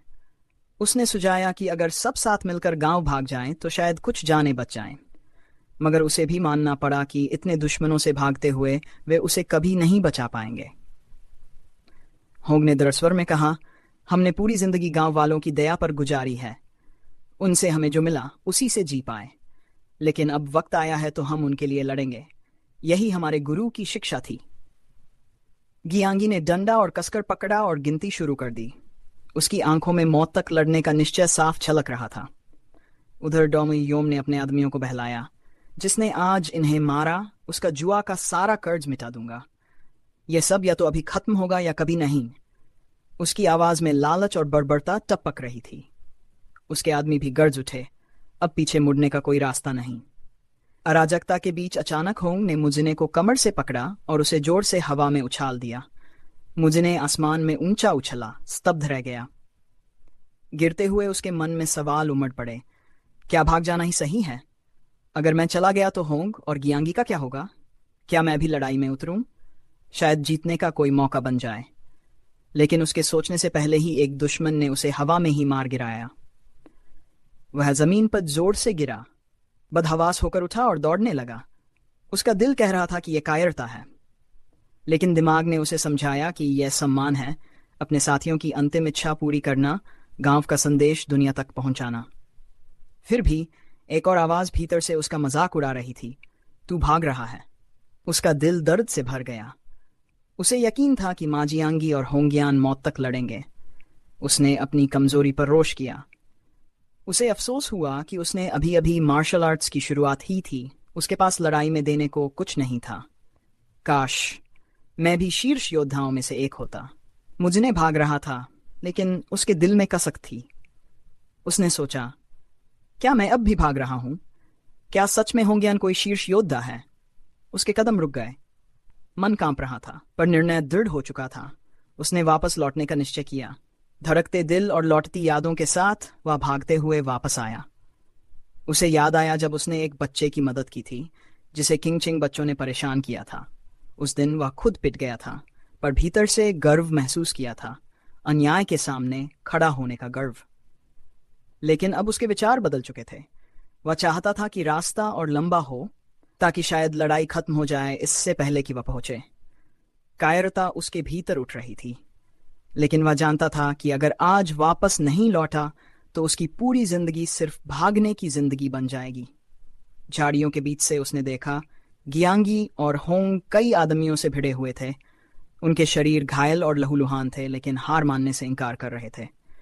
एक दुश्मन व्यंग्य से बोला, क्यों जान की बाजी लगा रहे हो? आखिर तक लड़ने का क्या फायदा? गियांगी गर्जकर बोला, गंदगी या लाशों के बीच खिसकते हुए जीना भी कचरे के बीच खिसकने से बेहतर है। दुश्मन ने उन्हें मरते हुए लोग कहकर मजाक उड़ाया, लेकिन गियांगी ने हार मानने की बात को बकवास करार दिया। लड़ाई और भयंकर हो गई। गियांगी भागने की कोशिश करता है, मगर एक आदमी कुल्हाड़ी लेकर उसके पीछे जो दौड़ पड़ा। होंग डर से जकड़ गया, लेकिन उसी डर ने उसे और ताकत दी। उसने अपने सामने वाले पर और भी जोर से वार किए। गियांगी ने अपने विरोधी की आंखों में मिट्टी झोंकी, लेकिन कुल्हाड़ी उसकी पीठ पर जा गिरी। दर्द से गियांगी की चीख निकल गई। ये देखकर होंग का दिल टूट गया। उसके और गियांगी के साथ बिताए लम्हे उसकी आंखों में उमड़ आए। फिर गुस्से ने उसे घेर लिया। उसने कुल्हाड़ी छीनकर अपने दुश्मन को मार गिराया। तभी पीछे से दूसरा शत्रु उस पर झपटा, मगर उससे पहले एक पत्थर उड़कर उसके चेहरे पर लगा। वह पत्थर मुजने ने फेंका था। दुश्मन लड़खड़ाया और गाली बकते हुए बोला, कायर हरामजादे। इसी मौके का फायदा उठाकर होंग ने उसे भी कुल्हाड़ी से खत्म कर दिया। तभी एक और हमलावर चाकू लेकर सीधे मुजने पर टूट पड़ा। उसने ताना मारा, डॉक्टर का बेटा, भागते ही रहते तो बच जाते, अब आ गए मरने। मुजने जड़ होकर खड़ा रह गया, लेकिन उसी पल ली चोंग आ गया। एक ही बार में उसने हमलावर का गला काट दिया। ठंडी आवाज में बोला, यही लोग हैं जो इस महामारी के पीछे हैं। मुजने गुस्से से कांपते हुए चिल्लाया, असली अपराधी डॉक्टर योम है। ली चोंग ने ठंडी नजरों से पूछा, क्या सच में? डॉक्टर योम घुटनों पर गिर पड़ा। उसकी आवाज कांप रही थी जब वह अपनी जान की भीख मांग रहा था।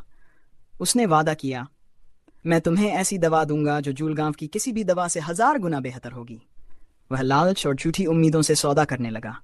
उसने बताया, ब्लैक पियोनी, एक दुर्लभ औषधि जो लगभग दैवॉन जितनी महान है। दैवॉन फूल, जिसे नायकों का फूल कहा जाता है। योम ने कहा कि वह फूल एक गुफा में छुपा हुआ है, बस उसकी जान बख्श दी जाए। ये सुनते ही मुजिन का खून खौल उठा। उसने गुस्से में लगभग योम को मार ही डाला। जिंदगियों का सौदा सिर्फ एक जहरीले फूल के लिए? लेकिन तभी ली चोंग ने उसे रोका। उसने ठंडी आवाज में सच बताया, असल ब्लैक पियोनी मौत को खाकर पनपती है। यही वजह थी कि योम ने इतनी लाशें जमा की थीं। किसी भी आम इंसान ने अगर इसे छुआ तो वह इसकी ऊर्जा से जलकर मर जाएगा। अगर पूरा गांव मर जाता तो उनकी लाशें उसी फूल का भोजन बनती। मुझने को एहसास हुआ, शायद वह और ली चोंग भी इसी बलि का हिस्सा बनाए जाने वाले थे। योम हकलाते हुए सफाई देने लगा। वह चिल्लाया कि फूल को तैयार करना बेहद कठिन है, वह तो उन्हें देने ही वाला था। लेकिन मुजने ने सवाल किया, एक गांव का साधारण डॉक्टर इतनी गहरी जानकारी कैसे रख सकता है? ली चोंग ने बिना हिले डुले फूल उठा लिया। योम दहशत से चीखा, नहीं, इसे हाथ से छूना मौत को न्योता देना है। लेकिन इससे पहले कि वह और कुछ कह पाता, ली चोंग ने ठंडी नजर से उसकी तरफ देखा और एक ही वार में उसका गला काट दिया। कमरे में सन्नाटा छा गया। ली चोंग शव पर खड़ा होकर बोला, जिंदगी और मौत का फैसला मैं करूंगा। वह झुंझलाया भी, ये घटिया डॉक्टर बार बार सामने क्यों आते हैं? सिर्फ दवा सीख लेने से कोई असली चिकित्सक नहीं बन जाता। मुझने कुछ पल के लिए हिचकिचाया, लेकिन ली चोंग ने उसे शांत किया। उसने कहा, मेरा नाम दांव लगाने से नहीं पड़ा। मैं इस फूल और शव से निकले जहर को खुद ही खींच लूंगा। तुम पीछे हटो, होंगी को लेकर सुरक्षित जगह जाओ। मुजने ने सिर हिलाकर हामी भरी। ली चोंग जमीन पर बैठ गया। उसने अपनी आंतरिक शक्ति केंद्रित की और जहर को भीतर खींचने लगा। जहर बेहद ताकतवर था, मगर वह सह गया। कुछ ही देर में उसने उस जहरीले फूल को शुद्ध कर दिया और ब्लैक पियोनी अपनी असली पवित्र अवस्था में लौट आया। मुजने को एहसास भी नहीं हुआ कि यह सब प्रक्रिया कब पूरी हो गई। लीचोंग ने फूल मुजने के हाथ में देते हुए कहा कि अब ये पूरी तरह सुरक्षित है और इसे खाने से कोई साइड इफेक्ट नहीं होगा। मुजने ने उनका धन्यवाद किया। इस पर लीचोंग ने कहा कि डॉक्टर की साजिश को उजागर करके मुजने ने साबित कर दिया कि वह काबिल है। लेकिन मुजने ने इनकार कर दिया। उसने कहा कि वह काबिल नहीं है, सब क्योंकि उसने पहले भागने की कोशिश की थी, फिर वापस आया तो बस एक पत्थर फेंका, और वह भी इसलिए कि कहीं लोग उसे कायर न कहें।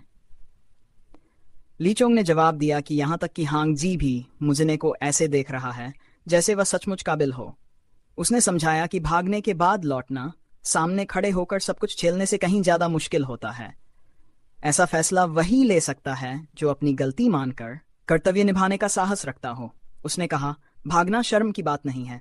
मूर्ख वही है जो कभी भागता ही नहीं। असल मायने यह है कि कोई अपने कर्तव्य से मुंह न मोड़े। फिर लीचोंग हंस पड़ा और बोला कि शायद वह बेवजह इतनी गहरी बातें कर रहा है क्योंकि मुझने शायद इन्हें समझ भी न पाए। लेकिन तभी मुजने ने अचानक फूल खा लिया। लीचोंग चौंक गया। क्या तुमने सचमुच इसे खा लिया? मुजने ने सिर हिलाकर कहा, हाँ, मुझे लगा यही सही समय है। लीचोंग गुस्से में बोला, अरे मूर्ख, अभी क्यों खा लिया? इसे खाने के लिए सही साधना विधि चाहिए। मुजने ने सफाई दी, आपने ज्यादा कुछ बताया ही नहीं, तो मुझे लगा कि बस अभी खा लेना चाहिए। तीनों आगे बढ़े। हांग घायल जियांगी को कंधे पर उठाए चला जा रहा था। लीचोंग लगातार मुजने को डांटता रहा कि उसने बिना सही साधना सीखे ही अमृत खा लिया। उसने पूछा, क्या तुम्हें डर था कि कोई इसे चुरा लेगा? मुजने ने जवाब दिया, नहीं, पर जब आपने ज्यादा समझाया ही नहीं तो मैंने सोचा कि इसका मतलब अभी खा लेना ही होगा। तभी लीचोंग ने उसे शुआनवू दिवाई कलाट की साधना विधि समझाई। खड़े रहो, सांस को नियंत्रित करो, शरीर का आसन सही रखो, अपने पैरों की तिल्ली मेरिडियन से आंतरिक शक्ति खींचो। ऐसा करो कि पूरी आत्मा जमीन को छूती रहे। धीरे धीरे निचले शरीर और फेफड़ों की शक्ति को मिलाकर ऊर्जा का अक्ष बनाओ जो शांजू, शी जियांग और यायांग गुण बिंदुओं से गुजरे। ये तीनों ही शुआनवू कला की अटल नींव हैं। बाकी सब इस ऊर्जा को नियंत्रित करना है। मुझने बोला, हाँ, मैं पहले से ही कर रहा हूं। लीचोंग चल्ला उठा, चुप रहो, सही से करो। धीरे धीरे एक शक्तिशाली आभा मुजने के शरीर से निकलने लगी। लीचोंग ने निश्चय किया कि गांव पहुंचने से पहले उसे अपनी भी ऊर्जा को स्थिर करना होगा। लीचोंग ने कहा कि अगर मुजने ठीक से साधना करे तो वह सचमुच इस शक्ति को नियंत्रित कर पाएगा। मुजने काले पियोनी की अपार शक्ति देखकर हैरान था, लेकिन लीचोंग ने उसकी बात को तुरंत नकार दिया। तुम अभी तो सिर्फ सेब का छिलका चाट रहे हो और सोच रहे हो कि पूरी ताकत चख ली है। वास्तव में मुजने को अभी लंबा सफर तय करना था। लीचोंग ने उसे आदेश दिया कि जब भी मौका मिले वह शुआनवू दिव्य कला का अभ्यास करे। फिर उसने मुजने की परीक्षा ली। अगर सच में ठीक हो तो इन आदमियों में से एक को घसीट कर दिखाओ। मुजने पेट पकड़कर शिकायत करता रहा, लेकिन काफिला ज्वेल गांव लौट आया, अपने साथ बीमारी की दवा लेकर। गांव वाले खुशी से झूम उठे, उनकी आंखों में उम्मीद लौट आई। दूरी से खड़े होकर हांग ने गहराई से झुककर मुजने और लीचों आभार व्यक्त किया। बाद में जब मुजने युद्ध कला का अभ्यास कर रहा था, लीचोंग ने उसे डांट दिया, अगर दवा की काड़ी में जरा भी धूल गिर गई तो सब बर्बाद हो जाएगा। उसने चिढ़ाते हुए पूछा, क्या तुम तलवार साधना के लिए विरोध कर रहे हो? फिर उसने हुक्म दिया कि सामान बांध लो, क्योंकि उन्हें लंबा सफर तय करना है। मुजने ने विरोध किया, लेकिन अभी तो मरीजों का इलाज पूरा नहीं हुआ। क्यों न हम 5 दिन और रुक जाएं? लीचोंग ने ठंडे स्वर में जवाब दिया, मैंने कभी यहां रुकने की योजना नहीं बनाई थी, सिर्फ हांगी की जिद पर रुका था। मुजने चौंक गया। उसे याद आया कि उसने पिछली रात से हांग को देखा ही नहीं। लीचोंग ने समझाया कि हांग ने बुजुर्ग माजियांगी को दफना दिया था और शायद हमेशा की तरह अब कहीं भूखा पड़ा होगा। मुजने हैरान रह गया, कैसा वीर जिसने पूरे गांव को बचाया लेकिन खुद भूखा मरने की नौबत में आ गया। उसने सोचा, भिखारियों के गिल्ड में ये आम बात है, चाहे वजह कितनी भी न्यायपूर्ण क्यों न हो। एक भिखारी जो कभी भीख मांगता था और बाद में जान लेने पर उतर आया, उसे योद्धा भी हीरो नहीं मानेंगे। लीचोंग ने उसे सुधारा, यह भीख नहीं बल्कि नजराना है। मुझने सोच में पड़ गया कि हांगी का भविष्य आखिर होगा क्या। लीचोंग ने कहा, यह तो सिर्फ वही तय कर सकता है, क्योंकि यह है हत्या का असली स्वरूप। गांव वालों से विदाई लेने के बाद वे लोग जियांगी की कब्र पर पहुंचे। वहां उन्होंने हांग को देखा, जो पूरी रात बिना खाए वहीं ठहरा हुआ था। मुजने ने उसे खाना दिया और पूछा, क्या तुम यहीं ज्वेल गांव में रहना चाहते हो? हांग ने सिर झुकाकर कहा, मैंने तो हमेशा यहीं रहकर गुजारा किया है। मेरे लिए जैसे तैसे जी लेना ही भिखारी का रास्ता है। मुजने ने सोचा कि सचमुच यही भी हत्या का एक स्वरूप है। उसने हांग को समझाया, चलो मैं तुम्हें ऐसी जगह ले चलूंगा जहां तुम बिना डर के भीख मांग सको। वही जगह जहां बुजुर्ग माँ जियांगी तुम्हें देखना चाहते थे।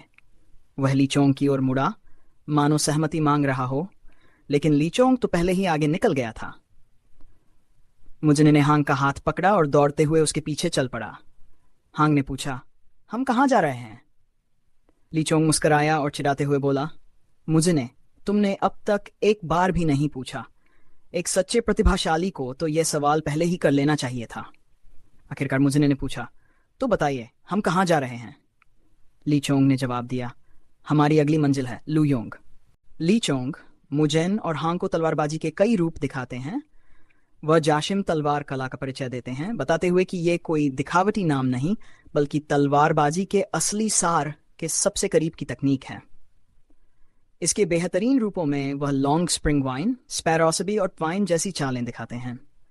इसके बाद वह हांग और मुजेन से पूछते हैं, क्या तुम दोनों ये कर सकते हो? मुजेन गुस्से में चिल्ला उठता है, कैसे करूं? सिर्फ कह देने से चीजें संभव नहीं हो जाती।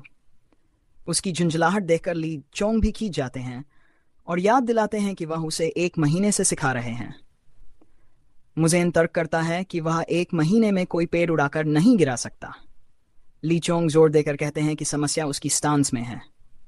फिर दोनों आपस में उलझ जाते हैं। कौन सा स्टांस सही है, इस बात पर बहस शुरू हो जाती है। हांग चुपचाप दोनों की नोकचोंक देखता रहता है। आखिरकार लीचोंग हांग को आजमाने के लिए कहते हैं। हांग कोशिश करता है और फिर मुजेन भी दोबारा ट्राई करता है। लीचोंग मुजेन की पोजीशन ठीक करते हैं और कहते हैं, यही है असली स्टांस।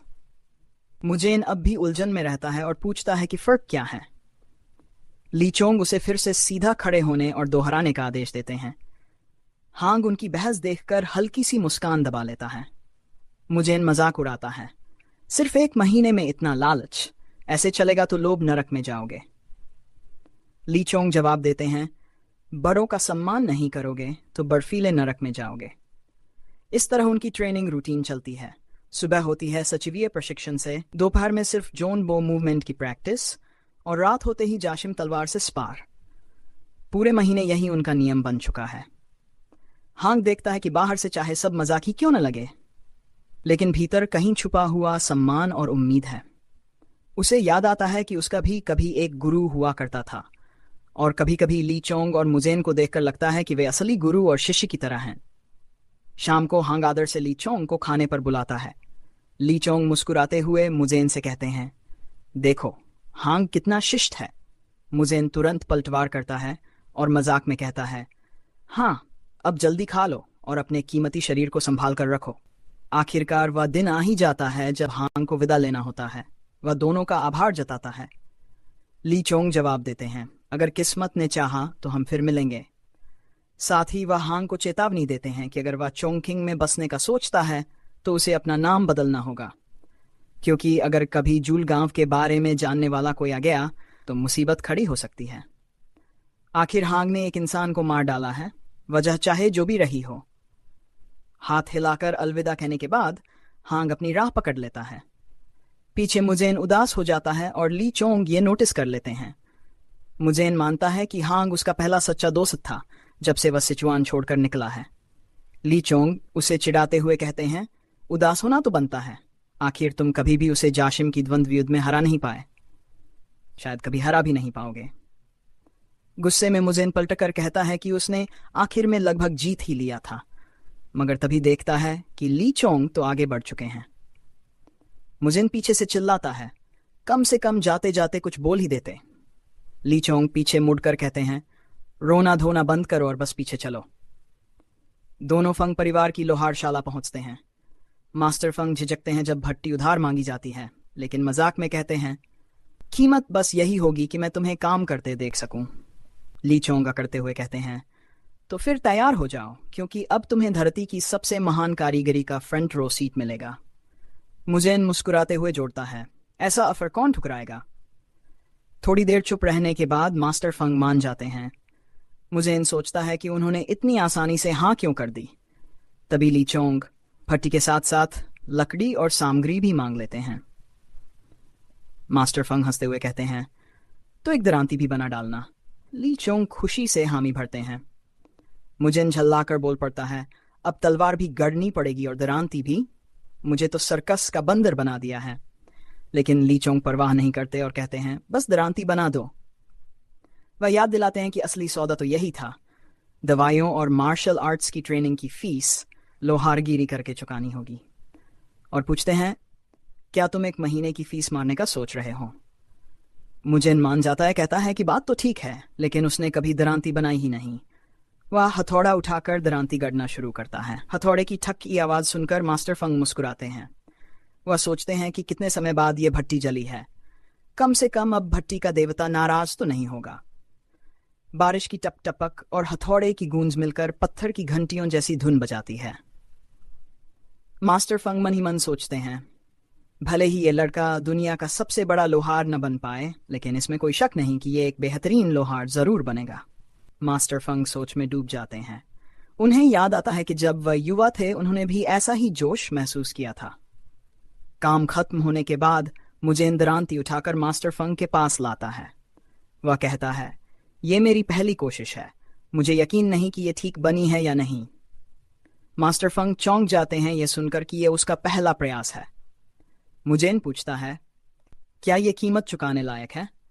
मास्टर फंग दरांती को हाथ में लेते हैं और अचानक उसी बांस की कुर्सी पर चला देते हैं जिस पर वह बैठे थे। धार बिना किसी रुकावट के कुर्सी को चीर देती है। और तभी मास्टर फंग भट्टी से बाहर भागते हैं और आंखों से ओझल हो जाते हैं। मुजेन हक्का बक्का रह जाता है, समझ नहीं पाता कि अभी क्या हुआ। ली चोंग मुस्कुराकर कहता है, चिंता मत कर, तलवार की तैयारी कर लो, मास्टर फंग जल्दी ही लौट आएंगे। ठीक उसी समय पीछे से आवाज आती है, मैं लौट आया।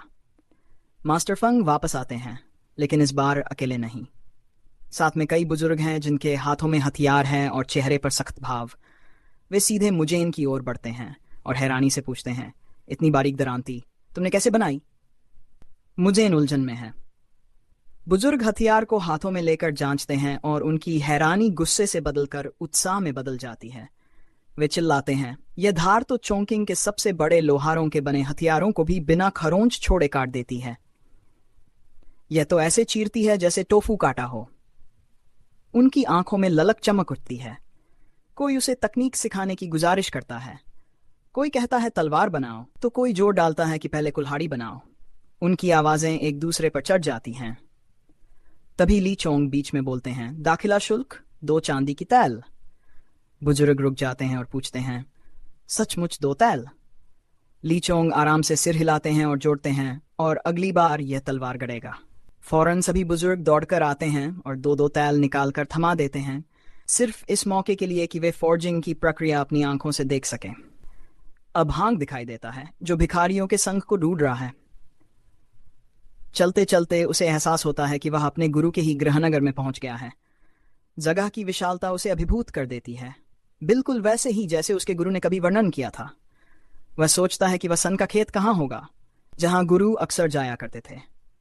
अचानक उसे भिखारियों के संघ का एक सदस्य दिखता है। उसके दिल में भावनाएं उमड़ पड़ती हैं, आंखों से आंसू बहने लगते हैं। उम्मीद से भरे दिल के साथ वह अपने गुरु के पुराने परिचित को ढूंढने का संकल्प करता है। वह भिखारियों के संघ के शाखा प्रमुख से मिलता है और कृतज्ञ होकर अपना आभार व्यक्त करता है। शाखा प्रमुख मुस्कुराकर कहता है, तुम हमेशा यहाँ स्वागत योग्य हो। भिखारी संप्रदाय के शिष्य कभी भी आ सकते हैं। हांग सिर झुकाकर धन्यवाद देता है और निकल पड़ता है। रास्ते में सोचता है, मैं तो इसलिए आया था क्योंकि सुना था कि भिखारियों का संघ यहीं मुख्य सड़क पर है, पर यहाँ कोई भी मेरे गुरु को जानता तक नहीं। 20 साल बीत चुके हैं उसके गुरु को गए हुए। शायद वाकई अब कोई याद नहीं करता। और यह जगह भी उस संघ से बिल्कुल अलग लग रही है जिसका वर्णन गुरु किया करते थे। हांग को झटका तब और लगा जब शाखा प्रमुख ने शामिल होने के लिए शुल्क मांग लिया। वह सोचता है, मेहनत से तो ये रकम जुटाई जा सकती है, पर भिखारी बनने के लिए पैसे देना ये तो गलत है। आखिरकार उसने ठान लिया, इस सड़क पर शायद कोई भी गुरु को नहीं पहचानता। हिम्मत करके वह एक एक कर सभी भिखारियों से पूछने लगा। हर बार उसे मिला सिर्फ एक ही जवाब, नहीं जानते। दिल टूटता जा रहा था। हांग हर किसी को विनम्रता से धन्यवाद कहकर आगे बढ़ जाता। क्या सचमुच कोई भी अब गुरु को याद नहीं करता? इसी दौरान एक आदमी उसके पास से गुजरता है। हांग रुक जाता है, थोड़ा झिझककर आखिरी बार पूछने का निश्चय करता है। हल्की मुस्कान के साथ वह उस आदमी के पास जाकर पूछता है, क्या आप उस उपनाम वाले व्यक्ति को जानते हैं? वह कभी भिखारियों के संघ का हिस्सा था, शायद 20 साल पहले यहां सक्रिय था। आदमी उत्सुक होकर उसकी बात दोहराता है, फॉर नॉट? क्या वह मुझसे कोई दर्जन साल बड़ा रहा होगा? हांग की आंखें फैल जाती हैं। वह तुरंत हाँ में सिर हिलाता है। आदमी यादों में खो जाता है। हाँ, मुझे याद है। एक बड़े भाई, बाकी भिखारियों से अलग, हमेशा सलीके से रहते थे और अक्सर सन के खेतों में दिखते थे। हांग की आंखें चमक उठती हैं। हाँ, वही मेरे गुरु हैं। लेकिन तभी आदमी के अगले शब्द उसकी आत्मा को हिला देते हैं। वह कहता है, तुम शायद गलत हो। माजोंगी तो सिर्फ 1 नॉट भिखारी था। ये सुनते ही हांग पर मानो वज्रपात हो गया। उसका दिल चीर गया। वह सड़क पर दौड़ पड़ता है। आंखों से आंसू बहते जा रहे हैं। उसके विचार बिखरते जा रहे हैं। वह खुद से कहता है, नहीं, असंभव है। गुरु 3 नॉट से ऊपर नहीं हो सकते थे। तीसरे नॉट के बाद तो मार्शल आर्ट्स का ज्ञान होना अनिवार्य है, और मेरे गुरु ने कभी मार्शल आर्ट्स सीखे ही नहीं। हांग की यादों में उसके गुरु की सच्चाई उभरती है। धीमा, अनाड़ी, इतना कि कोई उसे सिखाने को भी तैयार नहीं था। इसीलिए उसका नाम पड़ा माजोंगी, जो हर दिन सन के खेतों में लुटता रहता था। हांग को उन पुराने भिखारियों की बातें याद आईं। तुम्हारा गुरु तो चोरी करके भाग गया था। अगर कुछ जानना है तो नीचे धारा में रहने वाली बूढ़ी योंग से पूछो। ये शब्द हांग के दिल पर हथौड़े की तरह पड़े। वह भागता रहा।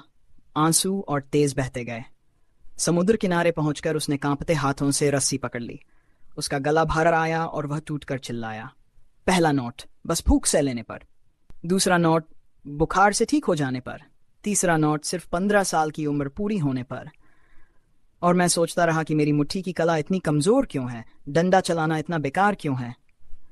उसके रोने की जगह अब गुस्से ने ले ली। वह गरजते तूफान में चिल्लाया, सब झूठ था, सब कुछ एक भिखारी का झूठ जिस पर मैंने भरोसा किया। उसी पल बिजली आसमान चीरती हुई गुजरी। हांग गुस्से में रस्सी को समुद्र में फेंकने ही वाला था, पर आखिरी पल में खुद को रोक लिया।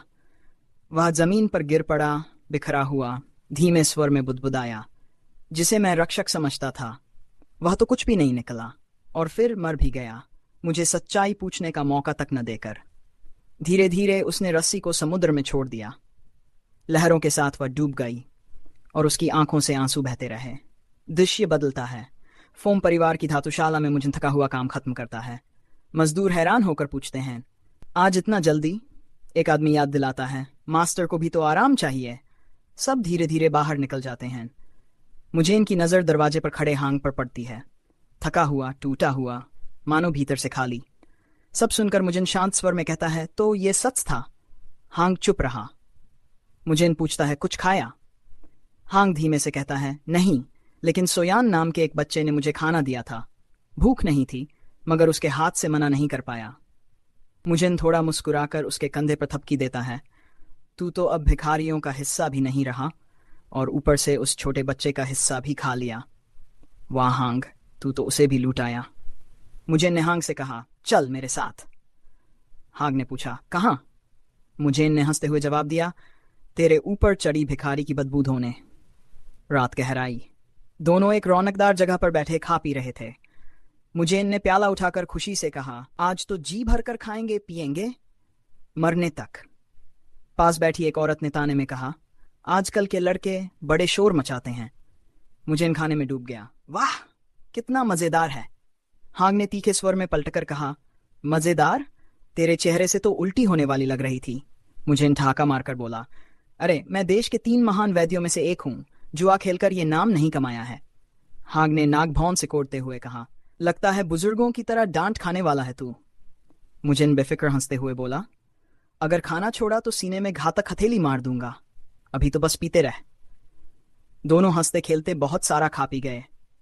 तभी हांग अचानक पूछ बैठा, लेकिन बिल कैसे चुकाएंगे? उसने हिचकते हुए कहा, मैं तो जिंदगी भर भिखारी रहा, कभी कुछ चुकाया ही नहीं। मुझे ने सहजता से कहा, पैसे से? हांग घबरा गया, कितना लगेगा? मेरे पास तो एक सिक्का भी नहीं। मगर असली झटका तो तब लगा जब मुझे ने कहा, मेरे पास भी नहीं है। हांग दहशत में चिल्ला उठा, क्या? यहाँ तो भिखारी संप्रदाय का अड्डा है, अब क्या करेंगे? मुजेन गर्व से बोला, मैं महान विचित्र वैद्य लीचोंग देश के 3 महान वैद्यों में से एक एक हांग जल्ला कर बोला, मजाक बंद कर। मगर मुजेन हंसता ही रहा। हंसी और ऊंची होती गई। अचानक वह खड़ा हुआ, पास बैठी औरत के पीछे गया और चाकू निकाल दिया। उसकी मुस्कान खतरनाक थी। अब असली भुगतान शुरू होगा। औरत डर से सहम गई, पर धमकाने की बजाय मुझे ने चाकू दीवार पर धंसा दिया और एक बड़ा गोला बनाना शुरू कर दिया। हांग चौंक कर चीखा, ये क्या कर रहे हो? पीछे से नशे में धुत आवाजें आईं, वाह, और करो और करो। एक आदमी आगे बढ़ा, उलझन में पूछने लगा, तुम ये कर क्या रहे हो? मुझे इनकी आंखों की आग देखकर वह डर गया और पहरेदार बुलाने लगा। और मुझे वह तो पागलों की तरह दीवार पर वार करता रहा। चाकू चलता गया। हांग स्तब्ध खड़ा देखता रहा। उसके लिए यह सब समझ पाना नामुमकिन था। भीड़ में से एक आदमी गर्ज कर बोला, तुम आखिर हो कौन? नशे में होकर भी इतनी बेहूदगी कर रहे हो? लेकिन मुजेन ने कोई जवाब नहीं दिया। वहां और भी निपुणता से दीवार पर नक्काशी करने लगा। अचानक उसने प्याला हवा में उछाल दिया। सबकी आंखें फटी की फटी रह गई। वापस आ गिरा प्याला उसने थाम लिया और गटागट पी गया। मुस्कुराकर बोला, यही है मेरा बिल चुकाने का तरीका। घबराकर एक आदमी बोला, हम तो बस इसलिए पूछ रहे थे क्योंकि संगीत रुक गया था। फिर उसने युवती से कहा, जल्दी से बजाना शुरू करो, नायक का मूड बिगाड़ना अशुभ होता है। संगीत फिर से गूंज उठा और हर निगाह मुझे पर टिक गई। धीरे धीरे उसकी चाकू की धार ने दीवार पर एक अद्भुत देवी की छवि उकेर दी। 1000 हाथों वाली करुणा देवी का दिव्य रूप। मुझे ने गर्व से कहा, यही कलाकृति यहाँ के सारे खर्चे चुका देगी। भीड़ अवाक रह गई। सब उसकी कला के कायल हो चुके थे। बुजुर्ग की कही बात उसके कानों में गूंजी, ऐसी प्रतिभा जहां भी जाएगी स्वागत होगा। पास ही हांग एक छोटी बच्ची के साथ पकौड़ियां बांट रहा था। बच्ची ने मासूमियत से धन्यवाद कहा। मुजेन ने देखा, हांग के चेहरे पर पहली बार सच्ची मुस्कान थी। रात गहराई और दोनों अपने कमरे में लौट आए। हांग ने पूछा, क्या तुम फिर से जू के पास जाओगे? मुजेन ने सिर हिलाया, नहीं, कई दिनों से भाग दौड़ हो रही है, आज आराम करेंगे। हांग ने बस भारी बारिश का जिक्र किया। मुजेन हंस पड़ा, बिल्कुल सही। तभी अचानक बाहर से आवाज आई, हांग। दोनों बाहर निकले तो देखा सो सामू घबराया खड़ा था। उसने बताया, सो यान गायब हो गई है। उसने समझाया कि वह हमेशा अपनी जगह बताकर ही निकलती थी। इतनी बारिश में कहीं भटकना नामुमकिन था। उसने शक जताया, जांग सांची के डाकू हो सकते हैं। हांग ने पूछा, क्या तुम्हें यकीन है? सोसामू बोला, काफी समय से बच्चे गायब हो रहे हैं, पहले लगा वो डूब गए होंगे, लेकिन गवाहों ने देखा है कि डाकू बच्चों को उठा ले जाते हैं। फिर अफवाहें फैलने लगीं कि कुछ अपधर्मी योद्धा बच्चों को किसी बुरी साधना के लिए ले जा रहे हैं। अगर सेन को उठा ले गए हैं तो शायद वह पहले ही। सोसामू की आवाज टूट गई। हांग ने उसका कंधा थामते हुए आश्वासन दिया, चिंता मत करो, मैं देखूंगा, बस थोड़ा इंतजार करो।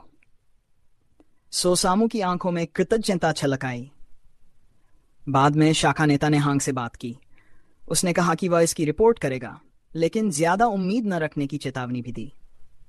हांग भड़क उठा, क्यों नहीं? भिखारियों का संप्रदाय होकर भी अगर बच्चों की मदद नहीं करेगा तो फिर किस काम का संप्रदाय है? शाखा नेता ने माना कि मदद करनी चाहिए, लेकिन बिना सबूत के डाकुओं से टकराने का जोखिम नहीं लिया जा सकता, खासकर जब इस समय मानसून अपने चरम पर था। उसने समझाया कि हर साल बरसात के मौसम में संप्रदाय को तैयार रहना पड़ता है। इस साल हालात और भी बुरे थे। अगर बारिश जारी रही तो यांगी नदी में बाढ़ आ जाएगी, घर तबाह होंगे, जाने जाएंगी। इसी वजह से हर सदस्य तटबंध बनाने में लगा था। किसी के पास जांच पड़ताल का समय नहीं था। फिर भी उसने वादा किया कि वह ऊपरी अधिकारियों को इसकी सूचना देगा। थोड़ी देर बाद सोसामू ने हांग से नाराजगी जताई। उसे संप्रदाय के वादों पर भरोसा नहीं था। उसने कहा कि वे बाहरी लोगों को जानवरों की तरह समझते हैं, सिर्फ अमीरों के घर बचाने के लिए तटबंध बनाते हैं, लेकिन आम लोगों के रास्ते रोक देते हैं। हांग ने कहा कि सच्चे योद्धाओं को तो हमेशा धर्म निभाना चाहिए, लेकिन सो सामू ने कटु स्वर में जवाब दिया, डाकू और अपधर्मी भी तो योद्धा हैं। क्या उनमें से किसी ने कभी धर्म निभाया? उसने याद दिलाया कि पूरे 10 सालों में भिखारी संप्रदाय ने कभी डाकुओं से टक्कर नहीं ली।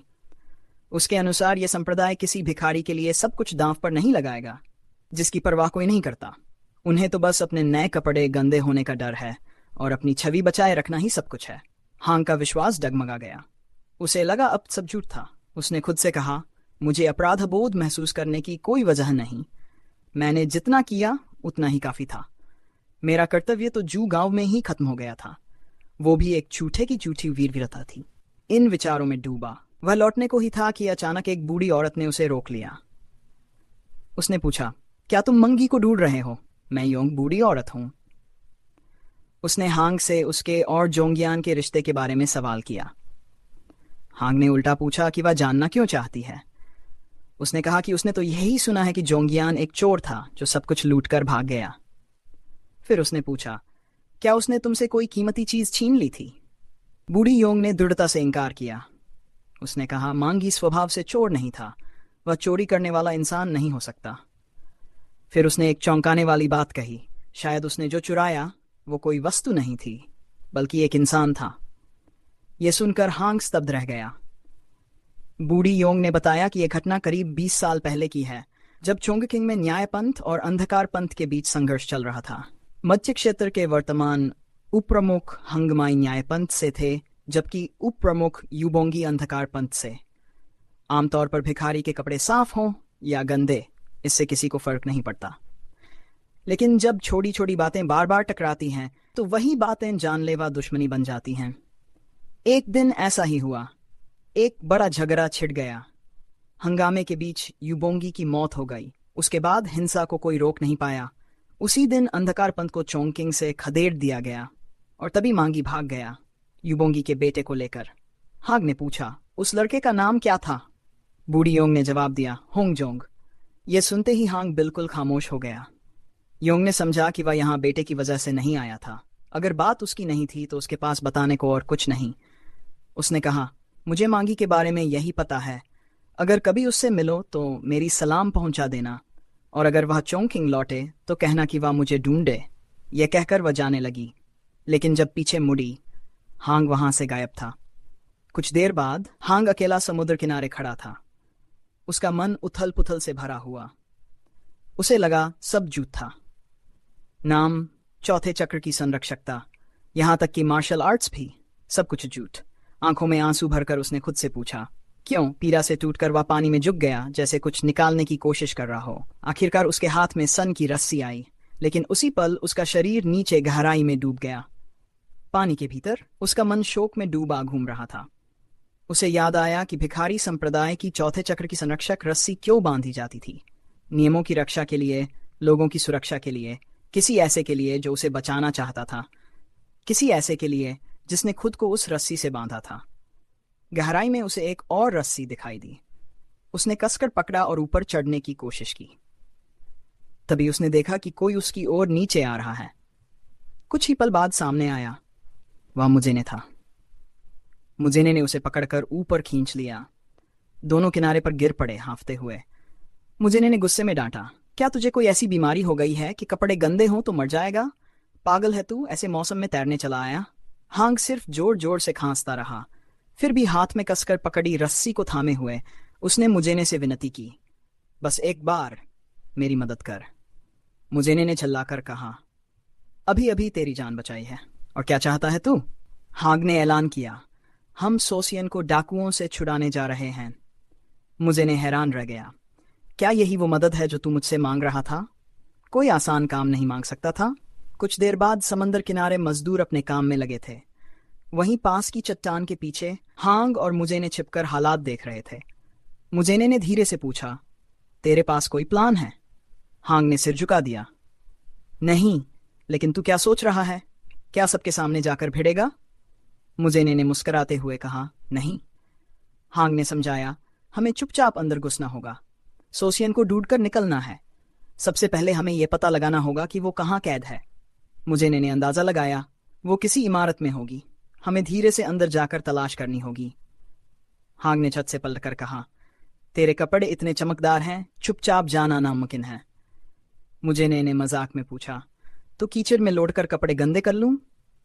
हांग ने सोचा, क्या सिर्फ गंदगी से तू डाकू जैसा दिखेगा? मुझे ने हंसते हुए कहा, तो फिर सब कुछ उतार ही दूं? हांग ने झल्लाकर जवाब दिया, उससे अच्छा तो मैं बाढ़ रोकने के लिए बांध बना लूंगा। इतना ही कहा था कि पीछे से आवाजें आने लगीं। 2 डाकू गश्त करते हुए वहां आ पहुंचे। एक बोला, कसम से इस मौसम में गश्त करने से अच्छा मैं बाढ़ रोकने वाली दीवार बनाता। दूसरा बड़बड़ाया, हाँ लेकिन दस्ते के लीडर का गुस्सा झेलने से तो ये बेहतर है। ये सुनकर हांग और मुझे दोनों चौंक उठे। मुझे का दिल धड़कने लगा। डाकू यहाँ भी गश्त कर रहे हैं। अगर हमने लड़ाई शुरू की तो सब बर्बाद हो जाएगा। बस चुप रहो, इन्हें निकलने दो। लेकिन डर बढ़ता जा रहा था। अगर हम यहीं रहे तो पकड़े जाएंगे। क्या पुल के नीचे छिप जाएं? लेकिन दोनों के लिए जगह नहीं है। मुझे ने हांग की तरफ देखा। हांग ने इशारे से उसे संभलने को कहा। मुझे ने चट्टान की ओट में छिप गया और हांग दूसरी तरफ खिसक गया। बारिश इतनी तेज थी कि आवाजें दब गई। दोनों डाकू करीब आए। हांग ने मुझे को इशारा किया। मुझे ने राहत की सांस ली। वाह, ये काम तो आसान ही है। चुपके से घुसना इतना मुश्किल नहीं। लेकिन तभी हांग अचानक छलांग लगाकर डाकुओं पर टूट पड़ा। दोनों ने उसकी वार को चकमा दे दिया और गुस्से से उसे घूरने लगे। मुझे ने अपनी ओट से ये सब देखते हुए बस दिमाग में चीख उठा, पागल है ये, सारी प्लानिंग बर्बाद कर दी। अगर आपको ये वीडियो पसंद आया हो तो एक लाइक ज़रूर ठोक देना।